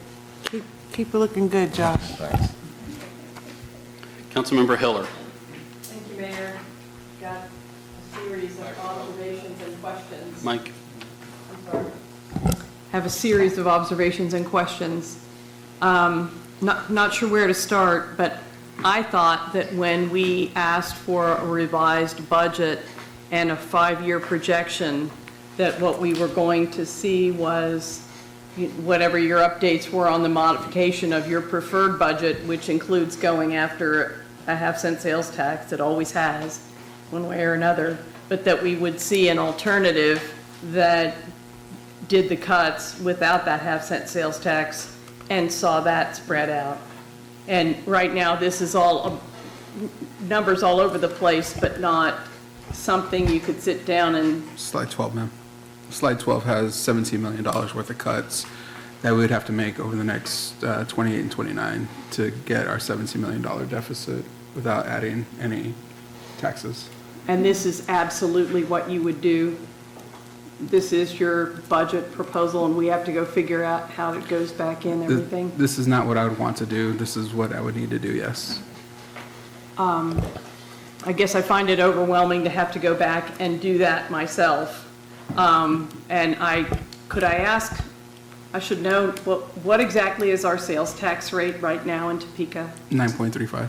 9.35, and what you're proposing is that we go to 9.5.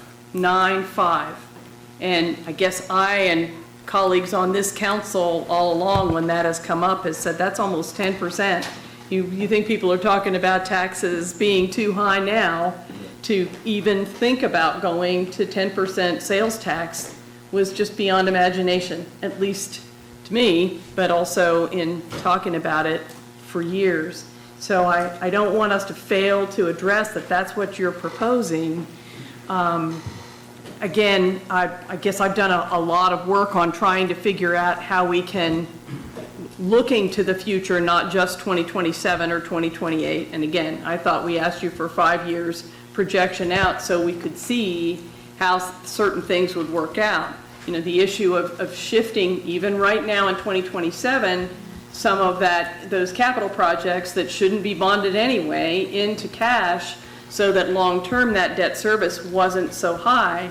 And just things like that You've got some notes here, but seeing a spreadsheet on that new CIP, when I went from slide to slide looking at this in advance, I couldn't put it together exactly how that was going to flow. Even looking at it, and I'll look at it again, but for sure what you were proposing to take out and what you were proposing to leave in. And so another thing we asked for, at least on my notes, it says July 17th, was not only the itemized budget expenses, which we did get, but also the itemized list of personnel, not by name or anything, but by department and sub-department, and so we could see how many FTEs were in that department, and if people wanted to spend some time. We've been asking you, or I should say, but others as well, to look at this from a program and management point of view, not just a percent. And so we don't have enough information to really look at what you're proposing would land, as well as if we had a suggestion for an alternative, how to do it. As mentioned at the beginning of the presentation, I intend to have that discussion with you in executive session, because I'm not going to go into specific positions. And I don't want to do that either. I'm the one who asked for the executive session on it, but for us to look at rather than just having a percent across the board, to be thoughtful about where we thought we could economize and where we couldn't. Yeah, and we didn't do it just a percent across the board. We didn't. And so shame on me for not giving a departmental breakdown as far as the dollar amount that would come from each budget, but we didn't do just a straight across the board. Well, and I'm talking about just that whole list of who we have today first, so that those of us who wanted to spend time trying to look at that. My experience here in the city, that's what we've done. The city manager has given us something very specific, and we've had enough information that if people had alternate ideas, they could put something together. So understood. Thank you. I feel like we're coming up on a deadline, and maybe none of us would be able to prepare the way we'd like to. And so I'd still like to see that master list of personnel. I'd like to see the spreadsheet on what you have in mind for the CIP. How that would play out, if that's a firm proposal on your part, so we could see it. Probably have some more things, but I'll stop. Thank you. Any other comments or questions on this 5-year financial forecast? Doesn't appear. I mean, I guess it's not necessarily on that. I guess it's a thought of what you said a little bit ago about your want to go down 100 employees in the next 5 years. And as you know, I support a lot of the things you do, Mayor Duncan. But that one I want to push back on just a little bit. And the reason I want to do that is because I've seen in different industries how when you take some workforce away and start relying more on the technology that you're talking about, let's say what it is, AI, the mistakes that happen when it comes to the services that the community that you and I both live in, and all of us live in, that every single detail matters. And I would hate for major mistakes in people's lives to be changed because we had a thinned out staff who was burnt out because one person is doing 5 people's jobs because we wanted to save a few $100,000. And I'm not saying that that's my way is the right way, yours is. I just want to put that out there that I worry about what that would mean in the future. Thank you. Councilmember Kell. I agree with Councilmember Miller on that, but also when it comes to that is the cuts versus when we farm out the work, how much cost difference is there? Not hiring an engineer versus having to go out to engineer services, and how much more is that costing us in the long run over a year, 2, 3, 4 years? So we need to look at the positions and say, yes, this would be saving us money by not having this position, but certain circumstances, it's going to cost us a lot more money by not having that position. So we need to really look at some of those positions and say, which way, because if it's something we need, then we need to make sure that that stays and look at the long term of, paying someone $100,000 versus paying a company $250,000 a year, where there's certain positions that's going to be the case. And we need to definitely look at those positions and not just look at and say, well, they're going to attrition out, and so we'll maybe lose them. So those are, and like the councilman said, is we need to keep from burning out people also, because that's when mistakes are going to happen. And when mistakes happen, it can affect a lot of people. And then it can have a very adverse effect on what happens with the city. So I don't want to point out, I have scenarios in my head, but I don't want to point out any department and think I'm pointing at them. But we really need to look at long-term what's best for our employees and best for the city on those aspects. Councilmember Hiller. I'll take it again. I think I was done. Oh, well, that's fine. I hope everybody looks carefully at these lists. Hope everyone looks carefully at these lists. I look, for instance, at a mistake that the city made before that is now being recommended again, and that's cutting out cost of living raises for the non-union employees. That is why we have 7 unions, because every time the city needed to squeeze money, they would just not give raises to what you're talking about is your management level people and your non-union people. And we've had compression issues anyway with people who've moved from unions to management. And so that is not a wise cut, just as an example. Again, there's ways that we can work on each of these things. I appreciate Councilman Kell bringing up again the issue, for instance, of the engineering. I agree with you that if we really are going to handle somehow this budget reduction and manage to keep the taxes down, that 100 over 5 years is probably reasonable to get those numbers done. I mean, we can add numbers to it, but it's a false economy to get rid of engineers when we still haven't hired them back. We've talked about that on and off for years, that it costs so much more to hire the services outside the city.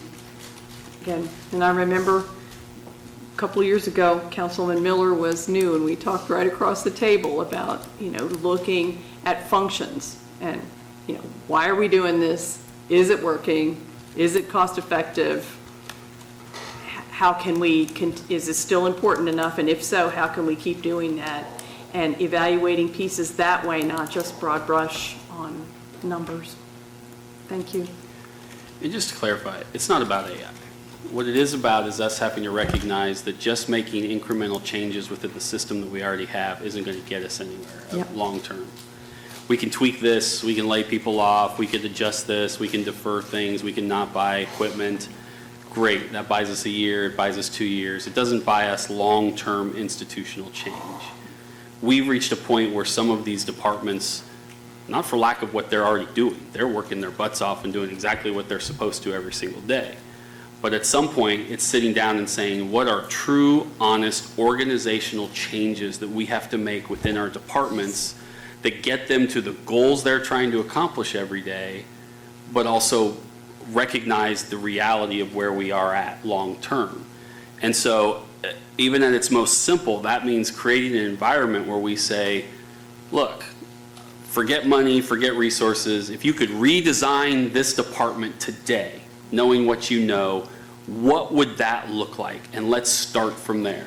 And I think if you really open that up to people and you really give your staff the freedom to do that kind of work, I think innovation happens and organizational change is possible, and it's something that then everybody has buy-in to and are a part of making that change. And that's a heavy lift, and that's going to take a lot of commitment from staff, from us, from residents understanding what we're trying to accomplish as we work through that, and it can't be done in a year. It's got to be a 5, 6, 7 year project through that process. But at some point we have to at least have some goals that say to get there, we recognize we're going to have to operate this city with whatever it is, 100 less employees, 10 less vehicles, one less department here because we outsource, whatever that looks like. And so for me, that's what it's about. It's about digging deep and saying, all right, are we collectively in this thing together to make some fundamental changes in how we're doing things? Not because what we're doing now is wrong per se, but because the world changes and the world's changed. And so that's what it is. But yes, we also probably need to look at some AI policies too. So. Yeah, what he said. That's what I meant. All right, with that, no one else is on my board, so we will move on to non-action item B, discussion of the operating budget. My question is, what is this discussion? Are there presentations? Are there? No, sir. I'm good either way. I just need to know if we should take a break or if we're. It's really up to you, Mayor. Essentially, what we want to cover in this one is we've completed all the departmental overviews. Basically, this time is set, and we'll be set for the next couple of meetings to discuss any questions you may have of any departmental budget. Let's take 10 minutes. Okay. No, it's cool. No, it's fine. I just wanted to gauge it. All right, we'll take 10 minutes. We'll be back here at 8:30.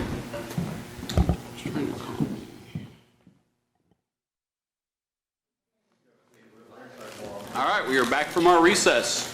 Action item B, City Clerk. Continued discussion on the budget. City Manager. Thank you. Mayor and members of the governing body, as mentioned, we've completed our departmental overviews on the proposed budget for 2027.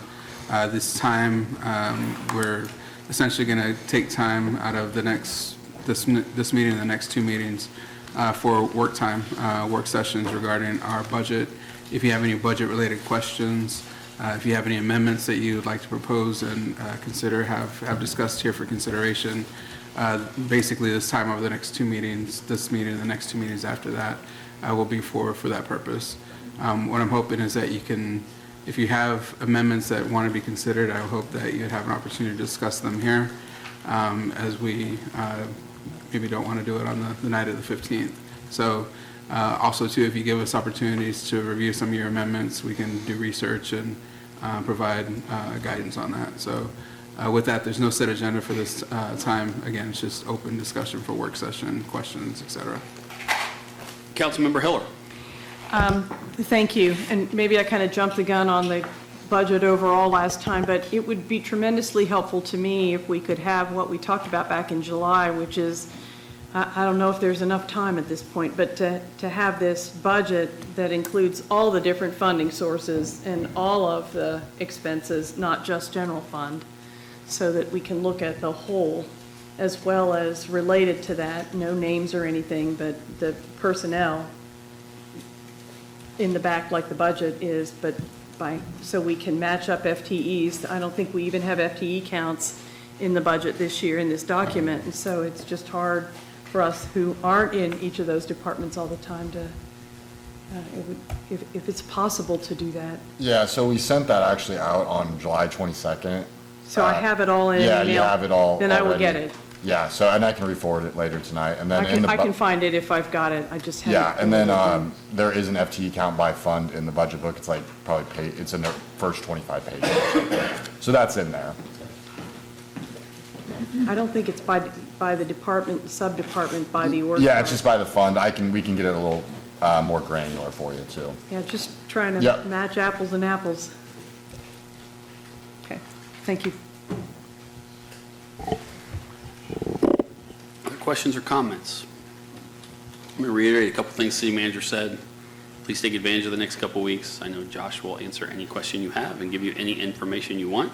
So will our other department heads if you need something specific, particularly as it relates to public works or utilities, since those have a little different funding mechanisms. I said this about the CIP, and I'll definitely say it about the budget. It's easy at times to say to staff, hey, I want you to figure this piece out, and that is part of their job. It's why we hire them and pay them and trust them to help us make those decisions. But it's also easy to then, when they come back with those and say, well, that's not what I liked, figure it out again, right? So if you have fundamental changes you want to see made, that's what we're here for. That is what this governing body is for.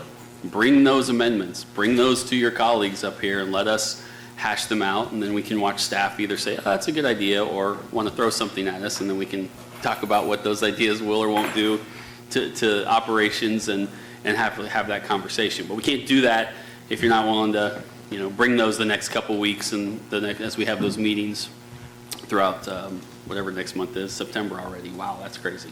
So I do encourage that, and I will also try to hold myself to that same standard. So I don't see any other questions or comments at this time. I do think some of the questions probably we would have asked now got asked during the 5-year projection. So. And, Yep. Oh, sorry. City Manager and then Councilmember Ortiz. no, ma'am. No, sir. I'll defer to Councilmember Ortiz first, if she'd like. I just want to thank staff for working really hard on this budget, from the city manager, Josh. I know he doesn't sleep. I know he puts in a lot of time in this, and I just want to thank them for all their hard work that they do on this. It might not seem like we're looking at it, but we are. Thank you, Mr. Mayor. City Manager. Thank you, Mayor. Next week, I'll bring some proposed amendments that we've already, like some of the things that we talked about tonight, like the travel. I mean, that's easy. We can start that next year. Actually, we could probably start it this year, but we can start it next year. There's some things, and we made some assumptions in our planning and development costs. One of the things that we included in the proposed budget was to migrate all of those costs into an enterprise fund. We left some of the planning piece out, so you'll see that cost come in to where we transfer some of that over. So just those are some of the things that we'll be bringing in the coming weeks for discussion. Thank you, Mayor. All right. Any other comments or questions at this time? Clarification. Councilmember Hiller. When are we expecting to vote on this final? The budget is adopted on the 15th. Well, I sure hope that you and all of us bring anything that we've got to talk about next week, because we're just trickling into the end. We won't be able to see that whole. It's next week. Okay. Just a suggestion. So why do we have 4 meetings then in September? I thought it was, we don't? Did we at some point? We have 3, the 1st, 8th, This and is the 15th. Yeah. We added this meeting because we... put a 4th meeting on my schedule. Okay. We added this meeting because we deferred, because we had elections earlier. Right. No, I understand that. Yeah. Okay. But yeah, next... Somehow a 4th meeting showed up on my calendar. That's why I'm asking. I wondered about that. Okay. Okay, perfect. Anything else on this issue? If not, we had, Claudia was signed up, but she left. I'm 99.9% sure, unless she's hiding somewhere, so, okay. All right, with that, announcements. Councilmember Hiller. None. Thank you. Councilmember Ortiz. None. Councilmember Banks. Nothing tonight, Mayor. Thank you. Councilmember Kell. Just wanted to say that what you said earlier about the mill levy was well said. Thank you. Councilmember Miller. No, sir. Thank you, Mayor. Councilmember Bradbury. Councilmember McGee. Well, I would be remiss this evening if I did not wish my son, who turned 13, holy crap, we have an official teenager in our house. I said today, folks, I said, there aren't too many life milestones that kind of freak me out a little bit. This happens to be one of them, to know that I have a 13-year-old in the house, but happy birthday to Connor, and, I guess the first kid, as Councilmember Ortiz calls him, is now a teenager, so watch out there. It's still another year before he can drive, so you're all still pretty safe. But so with that, anything from City Clerk? September 1st agenda, we have 3 professional service contracts on the consent. We have 2 resolutions coming out of the PI committee. We have an ordinance for city expenditures. Action items include approval of the 2027 social service grants allocations. We have a resolution and development agreement on the transient guest tax funds for Sunflower Sports Association. We have another resolution coming out of the PI committee on the Huntoon Street and Gage Boulevard to Harrison Street project. We have the ordinance setting utility rates. Discussion items include discussion on the city auditor position, the 2027 legislative agenda resolution, and then continued discussion on the budget. All right, City Manager. Nothing's nicer. Thank you. All right, well, with that, then, we are adjourned.